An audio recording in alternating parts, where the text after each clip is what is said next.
Hello दोस्तों, welcome to PW only IAS. पिछले lectures के अंदर हमने इकोनॉमी के काफ़ी जो बेसिक कॉन्सेप्ट्स हैं वो हम समझ चुके हैं। टोटल अभी तक आपने नोटिस किया होगा ना, हमने आई थिंक अराउंड 6 चैप्टर्स हमने ऑलरेडी कंप्लीट कर लिए हैं। अगर आप में से किसी ने अभी तक ये चैप्टर्स नहीं देखे तो मेक श्योर कि वो देख लीजिए, क्योंकि यहाँ पर ना जो फाउंडेशन होती है इकोनॉमी की वो हमारी काफ़ी अच्छी बन चुकी है। अब आज हम क्या पढ़ेंगे सर? आज हम पढ़ेंगे इकोनॉमिक प्लानिंग इन इंडिया। ठीक है, इसको समझेंगे कि इकोनॉमिक प्लानिंग इंडिया में कैसे होती है, क्या हिस्टोरिकली क्या क्या चीज़ें रही हैं, अभी क्या चेंजेस आए हैं, ये सारी चीज़ें हम पढ़ेंगे। एट द सेम टाइम काफ़ी सारे क्वेश्चंस यहाँ से पूछे गए हैं इस पर्टिकुलर चैप्टर से, तो वो सारे क्वेश्चंस भी हम आज के लेक्चर के अंदर ही सॉल्व करने की कोशिश करेंगे। इसके अलावा एक क्वेश्चन मेंस का भी यहाँ पर आया है, ठीक है, थोड़ा पुराना हो गया, 4-5 साल पहले पूछा गया था, उसको भी हम समझने की कोशिश करेंगे। इनफैक्ट मैं आपको एक फ्रेमवर्क भी दूंगा कि कैसे आप उसका एक अच्छा आंसर लिख सकते हो। ठीक है, तो प्रीलिम्स के रिगार्डिंग क्वेश्चंस तो प्रैक्टिस करेंगे ही, but at the same time थोड़ा मेंस का पर्सपेक्टिव भी यहाँ पे जानेंगे। इजी चैप्टर है, छोटा चैप्टर है, बड़ा चैप्टर नहीं है, तो ध्यान से समझना इस चैप्टर को। राइट, कोशिश वही है कि हमारी जो इकोनॉमी है वो टेक्निकल है पर बिल्कुल भी मुश्किल नहीं है। हर लेक्चर के अंदर आपको पता लगता जा रहा है इस चीज़ का। बहुत सारे लोग मुझे कमेंट्स के अंदर बताते भी है ये चीज़, तो बहुत अच्छा लगता है जब आप अपने कमेंट्स के थ्रू मुझे बताते हो कि सर हाँ जी इकोनॉमी समझ आ रही है। It feels really great. ठीक है, चलिए स्टार्ट करते हैं। देखो, याद करो हमारा चैप्टर नंबर 1 जब हमने इकोनॉमी के बेसिक्स देखे थे, याद है या नहीं याद है? जिन्होंने वो टॉपिक नहीं देखा ना चैप्टर नंबर 1, जाके उसको देख लो। वहां पर मैंने यही सेम आपके लिए स्लाइड में लेके आया था। वहां पर उस टाइम हमने डिस्कस किया था कि एक होती है हमारे पास मिक्स्ड इकोनॉमी होती है, आया या याद नहीं आया? सोशलिज्म मैंने समझाया था, कैपिटलिज्म आपको समझाया था, राइट। अब उसी के साथ ना हमारा जो प्लानिंग है थोड़ा मिलता जुलता कॉन्सेप्ट है, समझने की कोशिश करना। जैसे फॉर एग्जांपल अगर मैं बात करता हूं किसकी, आपकी मार्केट इकोनॉमी की, अगर मैं बात कर रहा हूं आपकी मार्केट इकोनॉमी की, तो मार्केट इकोनॉमी में आप खुद बताओ कैसी प्लानिंग होगी। पहले प्लानिंग का ना मतलब समझ लेते हैं। देखो, प्लानिंग का सिंपल सा मीनिंग तो आप जानते होंगे। जैसे फॉर एग्जांपल अब आपका लेट्स से हो सकता है कि आप 2024 के अंदर आप आईएएस बनना चाहते हो, तो अगले साल आप एग्जाम दोगे, तो उसके लिए आपने कुछ प्लान बनाया होगा ना कि यार इतने टाइम के अंदर मैं पॉलिटी कंप्लीट कर लूंगा, इस टाइम के ऊपर मैं इकोनॉमी कंप्लीट करूंगा, जब मार्च के अंदर मुझे अपने मॉक टेस्ट देने हैं प्रीलिम्स के, मेंस के मॉक टेस्ट मैं उस टाइम दूंगा, ऐसा आपने सोचा होगा ना। तो ये भी आपका प्लान ही तो है। उसी तरह से हमारा देश भी तो है, देश की भी प्लानिंग होती है। देश को भी देखना है कि आने वाले टाइम के अंदर हम कहां पहुंचना चाहते हैं। तो यहां पर साथ में यह भी इंपॉर्टेंट होता है कि कौन इंपॉर्टेंट रोल प्ले करेगा। क्या सरकार ज्यादा रोल बड़ा प्ले करेगी, या फिर हमारा जो प्राइवेट सेक्टर है उसका रोल होना चाहिए, या फिर कहीं ना कहीं दोनों साथ में आए, है कि नहीं? तो प्लानिंग के लिए ये चीजें रिक्वायर्ड है, प्लानिंग प्रॉपरली। तो जब हम बात करते हैं ना मार्केट इकोनॉमी की, तो मैंने आपको पढ़ाया था फर्स्ट चैप्टर के अंदर कि मार्केट इकोनॉमी के अंदर क्या होता है, जो प्राइवेट इंडिविजुअल्स होते हैं उनके पास ओनरशिप होती है। अब उनके पास ओनरशिप होती है तो कहीं ना कहीं वहीं से सारी मतलब जो प्लानिंग की मेजर रिस्पॉन्सिबिलिटी हमारी प्राइवेट सेक्टर की होती है, वही अकॉर्डिंगली देखता है रिसोर्सेज को कैसे मैनेज हो। जब हम बात करते हैं सेंट्रली प्लान्ड की, यहां पर क्या होता है कि हमारी जो सरकार है, हमारी जो गवर्नमेंट है, उसकी हमें ओनरशिप देखने को मिलती है। ठीक है ना, तो प्लानिंग भी अकॉर्डिंगली स्टेट का रोल यहाँ पे बहुत इंपॉर्टेंट हो जाता है। वेयर एज जब मैं बात करता हूं मिक्स्ड की, जहां पर दोनों के कॉम्बिनेशन देखने को मिलते हैं, तो यहां पर हमारी सरकार भी है, प्राइवेट ओनरशिप भी है इकोनॉमी की, तो कहीं ना कहीं प्लानिंग के अंदर इन्वॉल्वमेंट दोनों का आता है। आई बात समझ में? ये बस एक रिकैप था चैप्टर नंबर 1 का, जहां हम ऑलरेडी ये चीज पढ़ चुके हैं। अब देखो, ये भी मैंने बताया था आपको। जैसे फॉर एग्जांपल एक मैंने आपको बताया था प्योर कंपटीशन की बात, कैपिटलिज्म, वहां पर यूएस वगैरह की बात करी थी, थोड़ा उस साइड पे लाई करते हैं। इंडिया का ही मैंने बताया था आपको बीच में लाई करता है। ठीक है, ये बस रिकैप है चैप्टर नंबर 1 का, ये सब हम पढ़ चुके हैं। अब इंडिया के केस में ना हमें थोड़ा हिस्टोरिकली चलते हैं कि इंडिया के केस में सर प्लानिंग कैसे कैसे हुई, किसने क्या क्या प्लान दिया, इंडिया की ओवरऑल हिस्ट्री कैसे रही है, कैसे कैसे हमने चीज़ों के ऊपर इंप्रूव किया है, वो सारी चीज़ें हमें समझनी है। तो जो सबसे एक इंपॉर्टेंट प्लान हमारे पास सबसे पहला आता है ना, that is M Visvesvaraya plan. देखो, इनको ना आप जानते होंगे, सर एम विश्वेश्वरैया जी को। ठीक है ना, इंडिया के बहुत ही फेमस इंजीनियर रहे हैं, सिविल इंजीनियर रहे हैं। ठीक है ना, इनफैक्ट हर साल आई थिंक 15 सितंबर को हम इंजीनियर्स डे सेलिब्रेट करते हैं। आप में से जो इंजीनियर है ना, मुझे नीचे कमेंट्स में बताना। ठीक है ना, तो इंजीनियरिंग जो डे सेलिब्रेट होता है ना, वो इनके जन्म दिवस पे ही सेलिब्रेट होता है। तो इन्होंने एक प्लान दिया, ठीक है ना, तो बहुत ही एक मेजर स्टेप था जब सर एम विश्वेश्वरैया जी ने यहाँ पे हमारे सामने प्लान दिया, इन्होंने बताया कि भैया कैसे हम लेबर को शिफ्ट करें फ्रॉम एग्रीकल्चर टू इंडस्ट्रीज। पहले प्लानिंग का मतलब समझ आया ना, प्लानिंग करनी क्यों है, क्योंकि हमें कुछ हमारे गोल्स हैं, हम उन गोल्स को अचीव करना चाहते हैं, उसके लिए एक प्लान बनाना पड़ेगा। तो इन्होंने एक प्लान बनाया, उसके अंदर बोला कि हम कैसे अपने देश की जो नेशनल इनकम है उसको डबल कैसे करें, ठीक है ना, उसके लिए इन्होंने प्लान दिया। And eight the same time इन्होंने बात करी कि हमें ना हमारे ज़्यादातर जो लोग हैं वो एग्रीकल्चर के अंदर इन्वॉल्व हैं, अगर ये जो ज़्यादा लोग एग्रीकल्चर के अंदर इन्वॉल्व हैं इसको हम इंडस्ट्री की तरफ लेकर आएँ तो कहीं ना हमारे जो लोगों का पोटेंशियल है उनको हम अच्छे से रियलाइज कर पाएंगे। यही बात थी सर एम विश्वेश्वरैया प्लान के अंदर। तो one of the first steps था प्लानिंग की तरफ इंडिया का। इन्होंने एक बुक लिखी थी the planned economy of India, जहां पर इन्होंने बात करी। इजी टॉपिक है, यहां पर ध्यान रखना, ये कुछ प्रीलिम्स के फैक्ट्स हैं ये जो पूछे जा सकते हैं। चलो ठीक है सर, एम विश्वेश्वरैया प्लान के बारे में हमने समझा। उसके अलावा ना एक बॉम्बे प्लान हमें देखने को मिला। Sir what is Bombay plan? Bombay plan पता क्या है? ये उस टाइम के जो बड़े बड़े इंडस्ट्रियलिस्ट थे उनके द्वारा ये प्लान दिया गया। सर इसमें बोला क्या गया? देखो ध्यान से समझना, थे ये इंडस्ट्रियलिस्ट, बेसिकली थे ये प्राइवेट सेक्टर, पर इनके पास भी ना उस टाइम के ऊपर नोटिस करो टाइम है 1944 का, आज़ादी से जस्ट पहले का। आज़ादी से जस्ट पहले का टाइम है, उस टाइम पर इनके पास पैसा था पर बहुत ज़्यादा पैसा नहीं था। आई बात समझ में? तो इन्होंने पता क्या बोला? इन्होंने बोला कि हाँ हम रोल प्ले करना चाहते हैं पर हमारी जो सरकार होगी ना उसका रोल बहुत अहम होने वाला है। तो कोई आपसे पूछे ना कि बॉम्बे प्लान के अंदर क्या था, इन्होंने जो नोटेड इंडस्ट्रियलिस्ट थे उस टाइम के उन्होंने बोला कि स्टेट की डेवलपमेंट के अंदर बहुत इंपॉर्टेंट रोल है, तो स्टेट का इन्वॉल्वमेंट होना ही होना चाहिए इस चीज के अंदर। तो डिफरेंट उस टाइम के जो इंडस्ट्रियलिस्ट थे वो साथ में आए, उन्होंने ये बात करी, ठीक है ना, कि गवर्नमेंट आए, वो बड़े बड़े एक्शंस ले, लार्ज स्केल प्रोजेक्ट्स को टेकअप करें, तभी इनका फायदा हो पाएगा। क्योंकि देखो आप खुद सोचो ना, इंडस्ट्रियलिस्ट कहीं ना क्या चाहते थे, अपना बड़ा बनना चाहते थे। अब बड़ा अकेले वो खुद बन नहीं पाते, क्योंकि अगर वहां की सरकार ना उनका कंट्रोल देती या सरकार उनके साथ मिलकर हाथ ना बढ़ाती। तो इस प्लान के अंदर यही बोला गया था, बॉम्बे प्लान के अंदर, कि सरकार को रोल प्ले करना ही करना पड़ेगा और एक इन्वॉल्वमेंट होनी चाहिए उनकी भी, और लार्ज स्केल प्रोजेक्ट्स को अकॉर्डिंगली उनको टेकअप करे। कोशिश यही थी कि 15 साल के अंदर ना लोगों की जो इनकम है, पर कैपिटा इनकम, उसको डबल करें एंड जो नेशनल इनकम है उनको हम ट्रिपल करें इस पर्टिकुलर टाइम के अंदर। ये यहां पर बॉम्बे प्लान की कोशिश थी, ठीक है ना। उसी टाइम के अराउंड 1944 के आसपास ही हमें एक और प्लान देखने को मिलता है जिसका नाम क्या है? श्रीमन नारायण प्लान, ठीक है। अब यूपीएससी ना आपसे डायरेक्ट क्वेश्चन ऐसे पूछेगा कि श्रीमन नारायण प्लान के अंदर क्या बोला गया था। मेंस में क्वेश्चन नहीं आएगा इसके रिगार्डिंग, प्रीलिम्स में आएगा। श्रीमन नारायण प्लान जो था ना वो दरअसल में आपका एक तरह से गांधीयन प्लान था। सर इसका क्या मतलब? देखो गांधी जी के विचार क्या थे। गांधी जी कोशिश करते थे ना कि यार हमारे पास ना बड़ी इंडस्ट्रीज को फेवर नहीं करते थे, वो कहते थे छोटी छोटी इंडस्ट्रीज बनाओ, गाँव का रोल ज्यादा होना चाहिए इकोनॉमी के अंदर, है कि नहीं। हम कॉटेज इंडस्ट्रीज की गांधी जी बात किया करते थे। तो यहां पर जो श्रीमन नारायण प्लान आया ना, उसके अंदर उन्होंने गांधी जी के आइडियाज को प्रमोट करने की बात करी। उन्होंने बोला कि हमारे पास कॉटेज इंडस्ट्रीज होनी चाहिए और जो पावर है उसको हम थोड़ा डिसेंट्रलाइज करें, रूरल डेवलपमेंट, गांवों को ज़्यादा फोकस करें। इस तरह से हम देश की इकोनॉमी को आगे लेकर जा सकते हैं।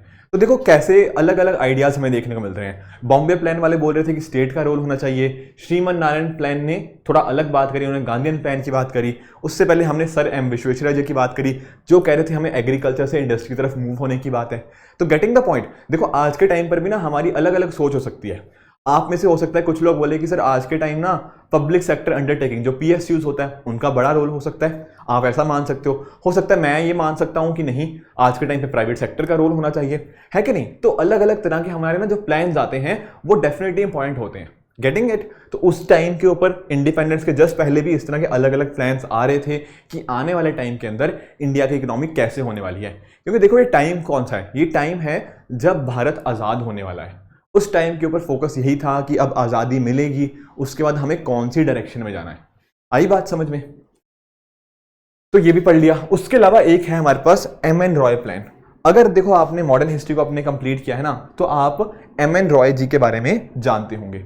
ये थोड़ा मतलब सोशलिज्म की तरफ इनकमेंट था, ठीक है ना, मार्क्सियन सोशलिज्म के ऊपर इसका ये जो प्लान था ये मार्क्सियन सोशलिज्म के ऊपर बेस्ड है। टाइम कौन सा है? 1945 के ऊपर। और इनकी एम.एन. रॉय जी की आप जानते होंगे थोड़े सोशलिस्ट की लीनिंग थी इनकी, तो इनका फोकस क्या था? इनका फोकस था कि जितना भी एग्रीकल्चर है उसका सबका नेशनलाइजेशन कर दिया जाए। सोशलिज्म में आपको पढ़ा चुका हूं, तो उसकी फिलॉसफी को इन्होंने यहां पे लेकर आए, ठीक है ना। इनका फोकस था कि एग्रीकल्चर हमारी प्रायोरिटी दी जाए। देख रहे हो कैसे डिफरेंस है। सर एम विश्वेश्वरैया जी बात कर रहे थे कि एग्रीकल्चर से हम इंडस्ट्री की तरफ मूव करना चाहिए, whereas on the other hand जब मैं बात करता हूं एम एन रॉय जी की, इनका मानना था कि नहीं, हमारा फोकस एग्रीकल्चर के ऊपर होना चाहिए और उसको हम नेशनलाइज करें। सोशलिज्म की तरफ इनका बेंड था। तो ये आइडिया होना चाहिए, क्योंकि ना होगा पता क्या, वहां पर स्टेटमेंट ऐसे आ जाएगी कि एम एन रॉय प्लान के क्या क्या डिफरेंट फीचर्स थे, 1 2 3 4 आपके ऑप्शंस पूछे होंगे। हो सकता है वहां पर एक पॉइंट वो डाल दे सर एम विश्वेश्वरैया जी के प्लान का, तो आपको पता होना चाहिए कि नहीं यार ये गलत बात हो रही है। एम एन रॉय जी का प्लान जो था ना वो तो थोड़ा सोशलिज्म लीनिंग का था, ठीक है ना। और अगर एक दो दो लाइनें भी याद कर लोगे ना सारे प्लान्स के ऊपर तो एक आइडिया रहेगा, क्योंकि मैंने बताया ना ये मेंस के अंदर नहीं पूछा जाएगा ऐसा क्वेश्चन कि एम एन रॉय प्लान क्या था या XYZ कौन सा प्लान था, नहीं, ये प्रीलिम स्पेसिफिक होना चाहिए। और प्रीलिम्स में होता क्या है, आपके सामने आपके ऑप्शंस गिवन होते हैं, बस आपके सामने आंसर होता है, आपको आइडेंटिफाई करना होता है कि सही आंसर कौन सा है। Do you get it? तो इसलिए ना इस तरह से आपको पॉइंटर फॉर्मेट के अंदर अगर चीजें पता होंगी तो प्रीलिम्स में आप आंसर को टिक कर पाओगे जो भी आपका सही आंसर है। अब उसी तरह से एक हमारा प्लान आता है जयप्रकाश नारायण प्लान। अब ध्यान रखना ये इंडिपेंडेंस के बाद दिया गया था, टाइम देखो कौन सा है, 1950 का, ठीक है ना। तो 1950 के टाइम्स के ऊपर ये जो दिया गया जयप्रकाश नारायण प्लान, थोड़ा इसको समझ लेते हैं। यहां पर ना ये प्लान बेस्ड था विनोबा भावे जी की फिलॉसफी के ऊपर।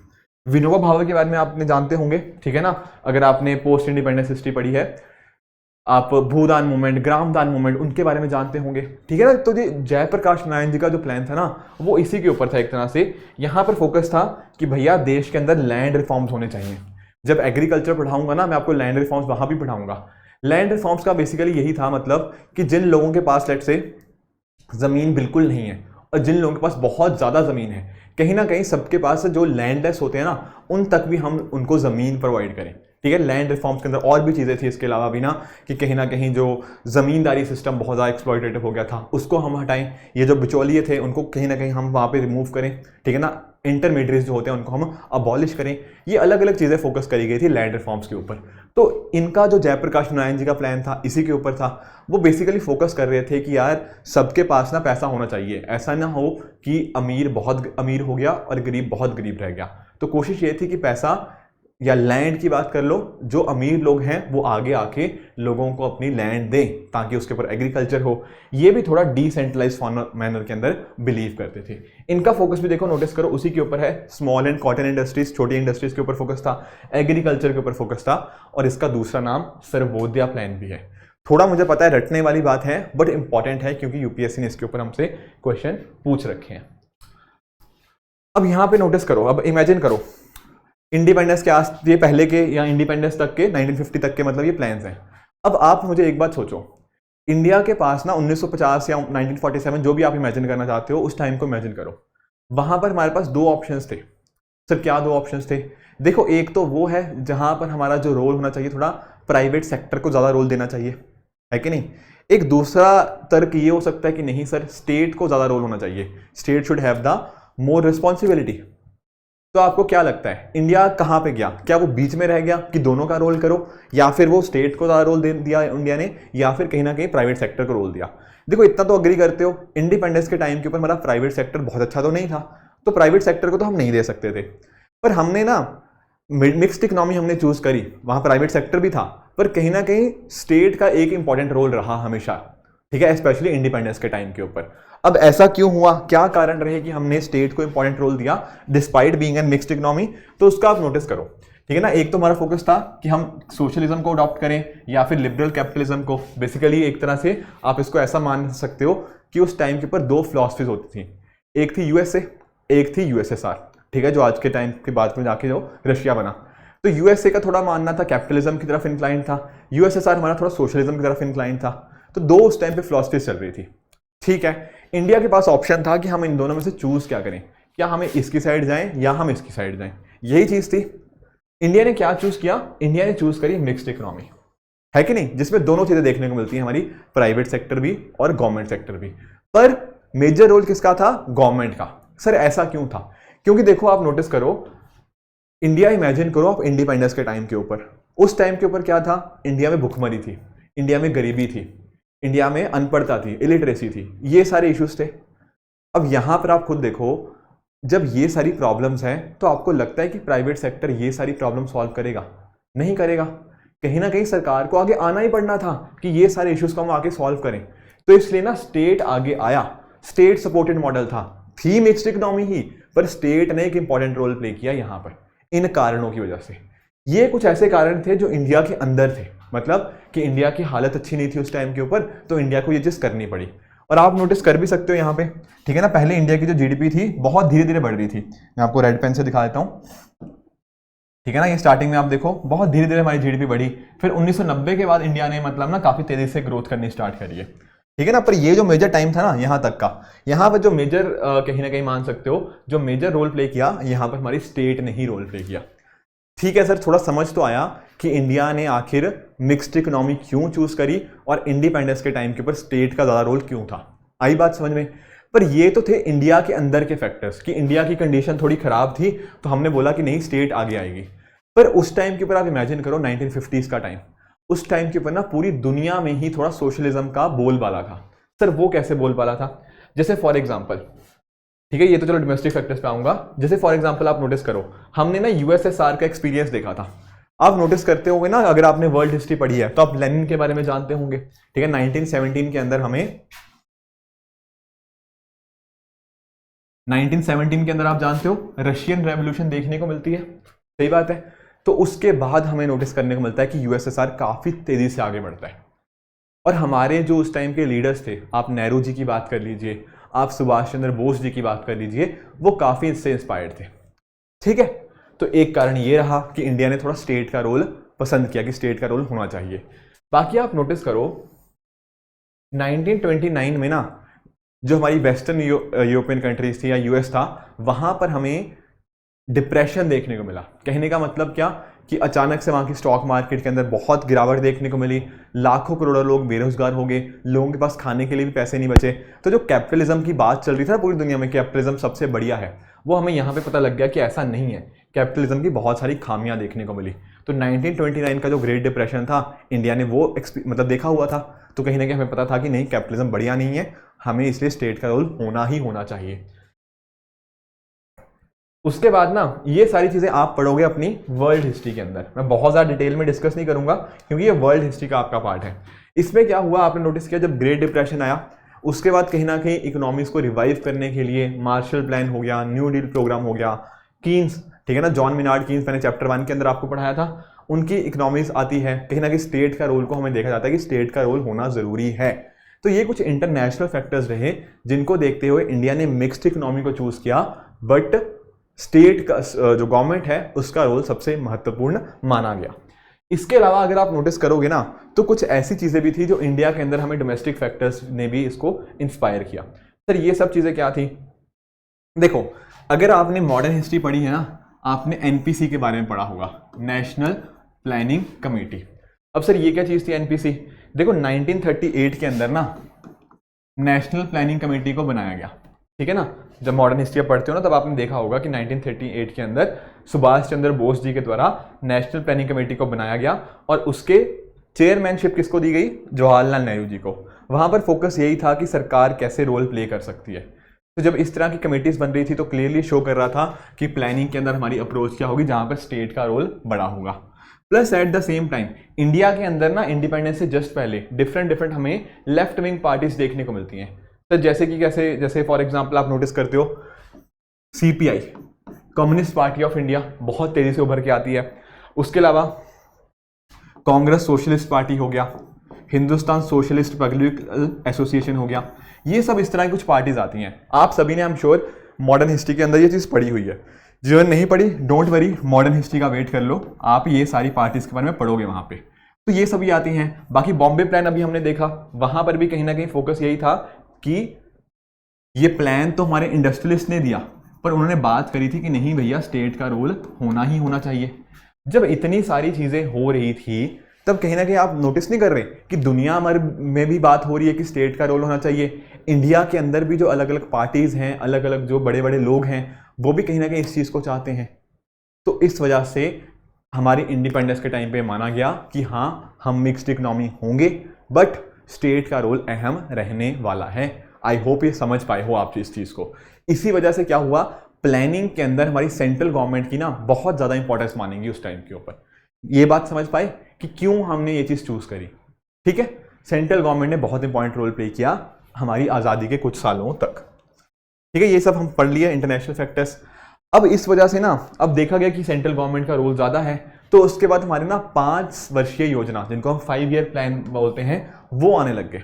ठीक है ना, बेसिकली कहने का मतलब क्या, आप भी तो प्लान करते हो ना कि यार मैं अगले साल के लिए क्या करना चाहता हूँ, तो वहां पर हमारी सरकार ने ना 5-5 साल की योजनाएं बनानी स्टार्ट करी। कहने का मतलब क्या कि 5 साल के अंदर हम क्या अचीव करना चाहते हैं, फिर 5 साल के बाद देखेंगे कि जो हमने सोचा था उसको अचीव कर पाए या नहीं कर पाए, क्या हम उस डायरेक्शन में वर्क कर पाए या नहीं कर पाए। इसके लिए पंचवर्षीय योजना हमने अडॉप्ट करी। अब ध्यान रखना, आपको यूपीएससी अपनी पंचवर्षीय योजना नहीं बनानी। ऐसा नहीं है कि 5वें साल तक मैं आराम से पढ़ता हूँ फिर 5वें साल में जाके देखेंगे, ऐसा नहीं है। बहुत सारे लोग पहले अटेम्प्ट में तो क्लियर करते ही है ना, आपको भी कोशिश करनी है कि जो भी आपका नेक्स्ट अटेम्प्ट है उसी में आप क्लियर करो। ऐसा मत लेके चलो कि यार लोगों का नहीं होता ना पहले 1-2 अटेम्प्ट के अंदर तो मेरा भी नहीं होगा। आपको अपने मेहनत के ऊपर पूरा विश्वास रखना है, कोशिश करनी है कि आपका जब भी नेक्स्ट अटेम्प्ट हो उसमें आप क्लियर कर पाओ। आई बात समझ में? तो प्लानिंग की इंपॉर्टेंस हमारी देश की इकोनॉमी के अंदर भी है और आपकी पढ़ाई के अंदर भी है। ठीक है, तो समझते हैं आखिर ये फर्स्ट 5 ईयर प्लान आखिर था क्या। देखो अब यहां पे नोटिस करो, इसके रिगार्डिंग जो अलग अलग हम प्लान डिस्कस करेंगे, 2-4 चीजें पता होनी चाहिए। पहली बात कि कौन से टाइम पे आया, और दूसरी बात कि उनकी सबसे इंपॉर्टेंट बात क्या थी, उन्होंने क्या बात सामने रखने की कोशिश करी। ये 2-3 बातें पता होंगी। साथ में क्या वो प्लान सक्सेसफुल रहा या क्या वो प्लान अनसक्सेसफुल रहा, ये हमें समझना पड़ेगा कि हमने टारगेट सेट तो किया, उसको अचीव किया भी या नहीं किया। उतना नंबर्स में नहीं जाना, बट एक आइडिया जरूर होना चाहिए। जैसे फॉर एग्जाम्पल हमारा जो पहला 5 ईयर प्लान था ना, उसका टाइम था 1951 से लेकर 1956 के ऊपर। यहां पर फोकस हमारा किस चीज के ऊपर रहा, हमारा एग्रीकल्चर के ऊपर रहा। ठीक है ना, तो मेन फोकस कहां पे था, यहां पे एग्रीकल्चर। कोई आपको बोले ना कि फर्स्ट 5 ईयर प्लान के अंदर हमने इंडस्ट्रीज के ऊपर फोकस किया था, तो वो स्टेटमेंट गलत है। यहां पर मेजर फोकस था हमारा एग्रीकल्चर के ऊपर। और इस पर्टिकुलर मॉडल को ना हम हेरोड द मोर मॉडल बोलते हैं। ऐसा क्यों बोलते हैं, दरअसल में ना यहाँ पे हम सेविंग्स की बात करते हैं। समझने की कोशिश करना कि सेविंग्स वाला कॉन्सेप्ट वर्क कैसे करता है, समझना इसको। जैसे मान लो आपकी सेविंग्स है, ठीक है सर, अगर सेविंग्स ज्यादा होंगी तो कहीं ना कहीं उसके साथ हमारी जो इन्वेस्टमेंट है वो भी लिंक्ड है। तो सेविंग्स अगर बढ़ेंगी साथ ही साथ हमारी इन्वेस्टमेंट बढ़ेगी, इन्वेस्टमेंट बढ़ेगी तो हमारे पास हम लार्ज कैपिटल, हम कहीं ना कहीं लार्ज कैपिटल स्टॉक बन पाएगा। एंड साथ ही उससे क्या होगा, हमारा जो आउटपुट था क्या वो इंक्रीज नहीं हो पाएगा, बिल्कुल हो पाएगा। आउटपुट बढ़ रहा है तो क्या बढ़ रही है भैया, आउटपुट बढ़ रहा है तो हमारी इनकम बढ़ रही है। और एक बार अगर इनकम बढ़नी शुरू हुई तो इनकम के साथ ही साथ आपकी सेविंग बढ़ेगी। ठीक है ना, तो एक साइकिल बन गया यहाँ पे, आपकी सेविंग ज्यादा, उससे इन्वेस्टमेंट ज्यादा, उससे कैपिटल स्टॉक ज्यादा, उससे आपका आउटपुट ज्यादा आएगा, उससे आपकी इनकम बढ़ेगी, इनकम है तो सेविंग ज्यादा है। तो ये काफी अच्छा एक व्हील हमें देखने को मिलता है। तो यहाँ पर ना फर्स्ट 5 ईयर प्लान के अंदर हेरोड द मोर मॉडल के अंदर हमारी यही कोशिश थी कि सेविंग्स बढ़ेंगी, उससे हम इस व्हील को रन कर पाएंगे और इस डायरेक्शन में अच्छा काम कर पाएंगे। फोकस यही था, पीएसयूज को हम सेटअप करें।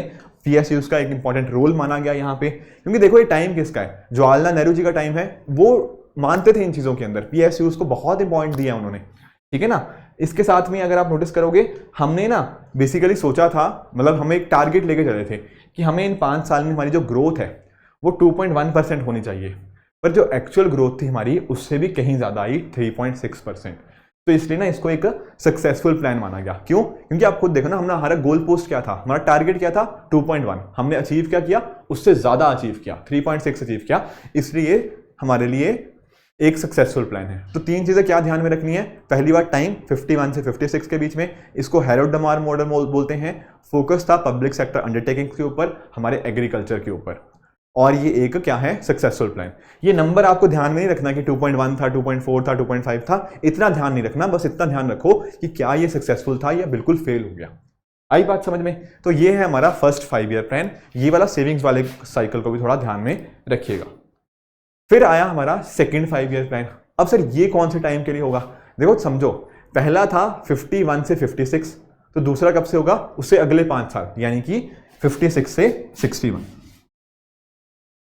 अब यहां पर क्या था ना, इस प्लान को क्या बोलते हैं, नेहरू महालनोबिस प्लान।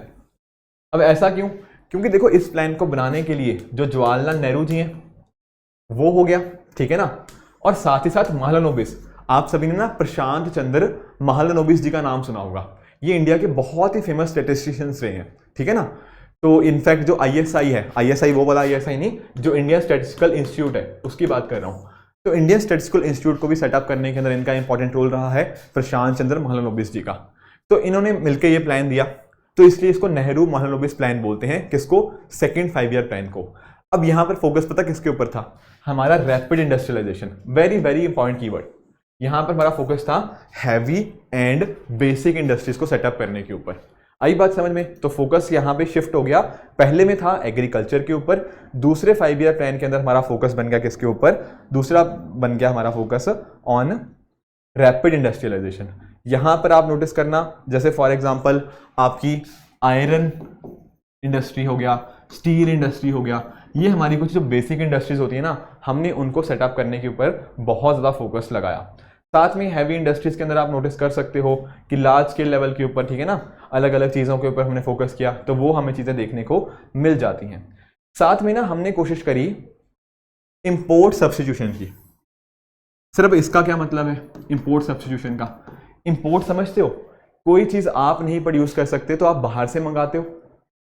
अब अगर उसकी जगह आप अपने देश में ही वो चीज़ प्रोड्यूस करने लग जाओ तो कहीं ना कहीं इंपोर्ट कम होंगे या नहीं होंगे? बिल्कुल। पहले क्या हो रहा था ना, हमारे पास कोई चीज़ नहीं है, हम बोलते थे चलो बाहर से मंगा लेते हैं, उसको हमने इंपोर्ट करवा लिया। पर यहाँ पे फोकस था किसका? इंपोर्ट सब्स्टिट्यूशन का, कि अगर आप इंडिया में बना सकते हो तो डोमेस्टिकली प्रोड्यूस करो, तो कहीं ना कहीं उससे ना इंपोर्ट कम हो जाएंगे। तो इसके लिए वहाँ पे फोकस था। इसी वजह से इसको थोड़ा इनवर्ड लुकिंग मॉडल देखने को मिलता है। इनवर्ड का मतलब क्या? देखो, एक होता है कि आप ना बाहर वाले के साथ थोड़ा ओपन अप हो रहे हो, एक होता है आप थोड़ा इनवर्ड देख रहे हो। इनवर्ड का मतलब आपने जब बोल दिया ना कि यार हम ज्यादा इंपोर्ट नहीं करेंगे बाहर से, हम कोशिश करेंगे खुद ही बनाने की, तब कहीं ना कहीं आप अंदर की तरफ देख रहे हो। इसलिए इसको क्या बोलते हैं? Inward looking model of development.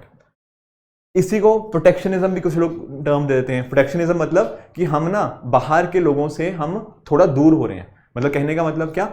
बाहर की कंपनियां हम इंडिया में थोड़ा कम आने दे रहे हैं, उनकी इन्वेस्टमेंट को हम थोड़ा सा रोक रहे हैं, बाहर से इंपोर्ट कम हो रहा है। तो कहीं ना कहीं जो लोकल मैन्युफैक्चरर्स हैं उनको हम एक एनवायरनमेंट दे रहे हैं कि आप बढ़ो आगे। समझ रहे हो? आप खुद सोचो ना, उस टाइम हमारी जो इंडस्ट्रीज थी वो बहुत छोटी छोटी थी। अगर इन छोटी छोटी इंडस्ट्रीज को हमने बाहर की बड़ी बड़ी कंपनीज, जो मल्टीनेशनल कंपनीज हैं, उनके सामने खड़ा कर दिया, तो हो ये सकता था ना कि जो छोटी कंपनीज है इंडिया की बिल्कुल खत्म हो जाती। तो हमारा इस टाइम पे फोकस ये रहा कि इनको थोड़ा बड़ा होने दो, इनको कंपटीशन का अभी उतना नहीं बताते हैं, अभी इनको फोकस होने दो कि यार ये थोड़ा बड़ा हो जाए, कल को जब बड़े हो जाएंगे फिर ये कंपीट कर लेंगे। अभी इतने छोटे हैं, मुश्किल होगा इनको कंपीट करना। तो थोड़ा कुछ लोग ना इसको प्रोटेक्शनिज्म की पॉलिसी भी मानते हैं। देखो यहाँ पर ना टारगेट हमारा था 4.5%, हमने अचीव कितना किया? 4.3%। तो क्या हम इसको ये बोलेंगे कि ये प्लान बिल्कुल अनसक्सेसफुल हो गया? नहीं, देखो ऐसा नहीं बोलेंगे। हमारा टारगेट था, हम उसके आसपास पहुंच गए, ऐसा कह सकते हो, ठीक है। पर ये मत लिखाना कि ये सेकंड 5 ईयर प्लान हमारा बिल्कुल फेल हो गया, ऐसा बिल्कुल भी नहीं है। हमारा टारगेट कि हम काफी हद तक आसपास पहुंच गए। फेल उसको बोलते हैं कि आपने टारगेट सेट किया था 6% और आपने अचीव किया 2%, दैट इज अ फेलियर। पर यहाँ पर हम उसके आसपास थे तो हम इसको बोलेंगे कि हाँ चलो ठीक है, हमने ठीक ठाक प्रोग्रेस यहाँ पे करी। और यहाँ पर ना 1956 की एक हमारी ना इंडस्ट्रियल पॉलिसी आती है, ये भी काफी इंपॉर्टेंट है आप सबके लिए। मैं अभी बताऊंगा क्या है ये इंडस्ट्रियल पॉलिसी। तो वो सोशलिस्ट पैटर्न ऑफ सोसाइटी के ऊपर बेस्ड थी। और यहाँ पर रोल किसको दिया गया? यहाँ पे रोल दिया गया हमारे जो पब्लिक सेक्टर, जो गवर्नमेंट है, उसका इंपॉर्टेंट रोल यहाँ पे माना गया। तो ये कुछ इंपॉर्टेंट पॉइंट है सेकंड 5 ईयर प्लान के रिगार्डिंग। अब ये जो मैं बात कर रहा था ना आपके इंडस्ट्रियल पॉलिसी 1956 की हो गया या सेकंड 5 ईयर प्लान हो गया, इसमें पता क्या हुआ? इसके अंदर ना हमारी जो अलग अलग इंडस्ट्रीज थी उनको हमने 3 मेजर शेड्यूल्स के अंदर बांट दिया। क्या मतलब है सर इन 3 मेजर शेड्यूल्स का? देखो एक्चुअल में क्या है, यहाँ पर हमारे 3 शेड्यूल्स आए। एक आया आपका शेड्यूल ए, एक शेड्यूल बी और एक शेड्यूल सी। क्या मतलब है यहाँ पे शेड्यूल ए, शेड्यूल बी और शेड्यूल सी का? शेड्यूल ए वाली वो चीजें हैं जहां पर ना आपका जो रोल है वो सिर्फ और सिर्फ स्टेट का है। मतलब क्या कि ये वो इंडस्ट्रीज रहेंगी जहां पर सिर्फ जो रोल रहेगा आपकी स्टेट का रहेगा। सर जैसे कि देखो, जैसे आपका आर्म्स हो गया, आपका एम्यूनिशन हो गया, आपका एटॉमिक एनर्जी हो गया, आपका रेलवेज हो गया, ये सब वो सेक्टर्स हैं जहां पर प्राइवेट सेक्टर हो ही नहीं सकता। ये पूरा का पूरा कंट्रोल किसका रहेगा? हमारी स्टेट की रिस्पॉन्सिबिलिटी रहेगी, ठीक है। ऑन द अदर हैंड जब मैं बात करता हूं शेड्यूल बी की, यहां पर क्या होगा ना, मेन रोल जो होगा वो आपकी स्टेट का होगा, plus eight the same time हमारा प्राइवेट सेक्टर रोल प्ले कर सकता है। मतलब मेन रोल स्टेट गवर्नमेंट का ही है, प्राइवेट सेक्टर इसके रोल को सप्लीमेंट कर सकता है, इसके रोल को थोड़ा बढ़ाने के अंदर हेल्प कर सकता है। जैसे आपका बैंकिंग हो गया, आपका इंश्योरेंस हो गया, ये सब जो सेक्टर्स थे आपके शेड्यूल बी में आए। Whereas on the other hand schedule C के अंदर यहाँ पर मेजर रोल हमारा प्राइवेट सेक्टर का हो सकता था। यहाँ पर जैसे आपके कंज्यूमर गुड्स हो गया, उन सभी चीज़ों को बनाना, ठीक है ना। तो ये इस तरह से हमारे शेड्यूल्स के अंदर डिवाइड किया गया। शेड्यूल ए के अंदर वो चीज़ें जहाँ पर रोल किसका है, हमारी स्टेट का है, वहाँ पर प्राइवेट सेक्टर रोल प्ले नहीं करेगा। आपका रेलवेज, एटॉमिक एनर्जी, एम्यूनेशन, वो सब चीज़ें। शेड्यूल बी के अंदर रोल मेजर किसका है, स्टेट का ही है, पर प्राइवेट सेक्टर उसके रोल को एक तरह से सप्लीमेंट कर सकता है। शेड्यूल सी में क्या होगा, शेड्यूल सी में मेजर रोल मतलब प्राइवेट सेक्टर प्ले कर सकता है। तो इस तरह से ना ये हमें अलग अलग शेड्यूल्स यहाँ पे देखने को मिल जाते हैं। तो आई होप आपको सेकंड 5 ईयर प्लान अच्छे से समझ आया होगा। देखो अगर आप यूपीएससी के PYQs देखोगे ना, तो आप रियलाइज करोगे कि सबसे ज़्यादा क्वेश्चन जो यूपीएससी ने पूछे हैं ना, वो इसी के रिगार्डिंग पूछे हैं, सेकंड 5 ईयर प्लान के रिगार्डिंग। आगे चलते हैं, हम अपने थर्ड 5 ईयर प्लान की बात करते हैं। अब याद करो, फर्स्ट 5 ईयर प्लान कब था, 51 से 56, सेकंड था 56 से 61, तो थर्ड कब से कब होगा, 61 से 66 तक, ठीक है ना। पर एक्चुअल में देखो मैं समझाता हूं इसको हुआ क्या। आप इस टाइम को इमेजिन करो, 61 से लेकर जो हमारा 66 का टाइम था, हमने सोचा था इन 5 साल के लिए हम रन करेंगे, और हम सोच के चल रहे थे कि हम टारगेट लेके चलते हैं 5.6% का, ठीक है, हमारा ये फोकस था। और इस टाइम के ऊपर हमने कोशिश करी एग्रीकल्चर को मेन प्रायोरिटी देने की। पर हुआ पता क्या, इस टाइम के ऊपर ना बहुत इश्यूज देखने को मिले। ये टाइम इमेजिन करो, आपने अगर मॉडर्न हिस्ट्री पढ़ी है ना, तो बड़े आराम से इमेजिन कर लोगे। इस टाइम के ऊपर अगर आप नोटिस करोगे, पहली बात तो इंडिया और चाइना का युद्ध हो जाता है, ठीक है ना। काफ़ी इंडिया के लिए सरप्राइजिंग था कि मतलब हम एंटिसिपेट नहीं कर पाए, रादर आई शुड से, कि कहीं ना कहीं चाइना हम पे अटैक कर देगा। और उस टाइम के ऊपर आप नोटिस करो कि हमारे कंट्री का थोड़ा मोनोबल भी गिर गया जब चाइना ने इतना अटैक किया हमारे ऊपर, ठीक है ना। और हमारा जो हिस्सा था उसको भी उन्होंने छीनने की कोशिश करी, ठीक है। तो ये युद्ध की वजह से ना आप नोटिस करते हो कि जब कोई भी युद्ध होता है ना किसी कंट्रीज के बीच में, तो कहीं ना कहीं बाकी चीज़ें बैक सीट पे आ जाती हैं, समझ रहे हो। अदरवाइज आप खुद देखो ना कि हमारे पास पैसे हैं, मान लो अब ये पैसा पहले हम लगा रहे थे अपनी यहाँ इंडस्ट्री सेटअप करने के लिए, हम लगा रहे थे कि एग्रीकल्चर को हम कैसे बेहतर करें, पर जब युद्ध हो जाएगा तो करोड़ों अरबों रुपया क्या लग जाएगा, वो युद्ध लड़ने में लग जाएगा। तो हमारी जो बाकी चीज़ें थी, इंडस्ट्रीज, एग्रीकल्चर, ये सब कहीं ना कहीं पीछे छूट जाते हैं, समझ पाए ना। तो इस वजह से जो प्लान था ना, थर्ड 5 ईयर प्लान, ये अपने आप में एक फेलियर साबित हुआ। सिर्फ चाइना के युद्ध के साथ नहीं, उसके बाद 1965 का भी हमने पाक के साथ युद्ध किया, हम इस युद्ध को जीत गए। 1965 इंडिया में बहुत बड़े हमने जीता हमने युद्ध को। पर आप नोटिस ये समझे हो, युद्ध के अंदर हम जीते भले जरूर हैं, पर कहीं ना कहीं हमारे रिसोर्सेज, इकोनॉमिक रिसोर्सेज बहुत लग गए। हमारा चीज़ों को बनाने के अंदर, आर्मी को मोबिलाइज करने के अंदर बहुत सारा पैसा खर्च हुआ। तो कहीं ना युद्ध की वजह से कंट्री की ना इकोनॉमिक जो चीज़ें होती हैं थोड़ी पीछे हो जाती हैं। तो ये एक इशू रहा। बाकी ऊपर से आप नोटिस करो, यहाँ पर सूखा पड़ गया, ठीक है, याद है शास्त्री जी का टाइम। पहली बात तो नोटिस कर रहे हो, जवाहरलाल नेहरू जी की डेथ हो गई थी इस टाइम के ऊपर। उसके बाद हमारे जो अगले प्राइम मिनिस्टर थे लाल बहादुर शास्त्री जी, वो जब आए, उनके टाइम के ऊपर बहुत चुनौतियां देखने को मिली, ठीक है ना। हमारे सामने चाइना से हमने हार देखी हुई थी, ऊपर से हमारे यहाँ पे इंडिया पाकिस्तान मतलब इंडिया चाइना वॉर थी और सूखा पड़ा हुआ था। तो ऐसे टाइम के ऊपर हमारे जो शास्त्री जी थे, उन्होंने जय जवान जय किसान का नारा दिया, ठीक है। तो हमने कोशिश जरूर करी कि हम इसको बढ़ा पाए इकोनॉमी को, पर जितना हमारा टारगेट था ना उससे हम बहुत पीछे रह गए, क्योंकि हमारे यहाँ पे देश में सूखा पड़ गया, हमारे यहाँ पे लड़ाइयाँ होगी। तो ये सब चीज़ें देखने को मिली। Getting the point. फोकस ये था इस पर्टिकुलर प्लान का कि हम ना एक सेल्फ रिलायंट, जो बोलते हैं ना आत्मनिर्भरता, वो हम यहाँ पे लेकर आए। और इस प्लान को हम क्या बोलते हैं, गाडगिल योजना, ठीक है। ये डीआर गाडगिल जी हैं, इन्होंने इस पर्टिकुलर प्लान को बनाने के अंदर रोल प्ले किया था, तो इसलिए इसको गाडगिल योजना के नाम से भी जाना जाता है। आगे बात समझ में, ठीक है। अब देखो ये वाला कब से कब तक था, 61 से मैंने बताया 66। अब देखो 66 तक आते आते ना हमारी सिचुएशन काफ़ी थोड़ी ख़राब हो गई थी। क्यों? क्योंकि देखो एक तो युद्ध हो रहे हैं, सूखा पड़ रहा है, तो हमने सोचा यार अभी ना सही वक्त नहीं है। किस चीज़ का सर सही वक्त नहीं है? कि अभी हम 5 साल के लिए प्लान करें, क्योंकि देखो फेल हो गया ना ये प्लान। तो हमने पता क्या किया, हमने बोला कि हम ना अब आने वाले कुछ सालों तक हम इस तरह का 5 ईयर प्लान नहीं बनाएंगे। तो हमने क्या किया, 66 से लेकर 69 तक 3 साल तक हम एनुअल प्लान बनाते गए। मतलब कि एक प्लान बना 1 साल के लिए 66 से 67, फिर अगला बना 67 से 68, और उसके बाद अगला हमने बनाया 68 से 69। तो इस तरह से 3 सालों के लिए हमने 3 प्लान बनाए। इस पर्टिकुलर टाइम को ना प्लान हॉलीडे भी बोलते हैं, मतलब एक तरह से छुट्टी होगी है प्लान की, है ना। अब इस टाइम के ऊपर देखो इश्यूज क्या क्या हुई है, क्या क्या नई चीजें हुई। यहाँ पर हमने कोई ग्रोथ टारगेट नहीं दिया। क्यों नहीं दिया? क्योंकि आप नोटिस करो ना, तीसरे 5 ईयर प्लान के अंदर जब हमने टारगेट दिया था तो टारगेट था कितना 5.6 एंड आई थिंक हमने अचीव किया 2.8। तो हमने इस बार टारगेट को सेट ही नहीं किया, पर एक्चुअली हमारी ग्रोथ रही कितनी इन 3 सालों के लिए 3.9%। इसी टाइम के ऊपर आप नोटिस करो हमारी जो ग्रीन रेवोल्यूशन है, जो हरित क्रांति है, उसकी शुरुआत हुई, न्यू एग्रीकल्चर स्ट्रेटेजी। आप नोटिस कर पा रहे हो ना, इस टाइम को इमेजिन कर पा रहे हो ना, इंदिरा गांधी जी आ चुकी थी इस टाइम तक। तो हालत क्या थी कि इंडिया में एग्रीकल्चर उतना अच्छा नहीं परफॉर्म कर रहा था, तो हमने कहीं ना कहीं उसको सुधारने के लिए हम एक नई एग्रीकल्चर स्ट्रेटजी लेकर आए। हाई यील्डिंग वैरायटी सीड्स को इंट्रोड्यूस किया गया, इरिगेशन के मेथड्स को इंप्रूव किया गया, ट्रांसपोर्टेशन को इंप्रूव किया गया, ताकि जो फूड शॉर्टेज है ना हम इसको कहीं ना कहीं केटर कर पाए। तो ये सब इन 3 साल के अंदर हुआ, 66 से 69। तो इस टाइम पर इस तरह की प्लानिंग वर्क करी। उसके बाद हमने स्टार्ट किया 4th 5 ईयर प्लान। अब ये कब से कब रहा? 69 से 74 टाइम के बीच में। यहाँ पर क्या फोकस था कि हम 5.7% की हम कहीं ना कहीं टारगेट लेके चलें, और हमने इन द एंड अचीव कितना किया? 3.3%। सर ऐसा क्यों? यहाँ पर क्या दिक्कत आ गई? क्योंकि यहाँ पर दिक्कत आ गई एक तो आपके 1971 के वॉर की। जीते हम फिर से, ठीक है ना, बट इशू क्या रहा?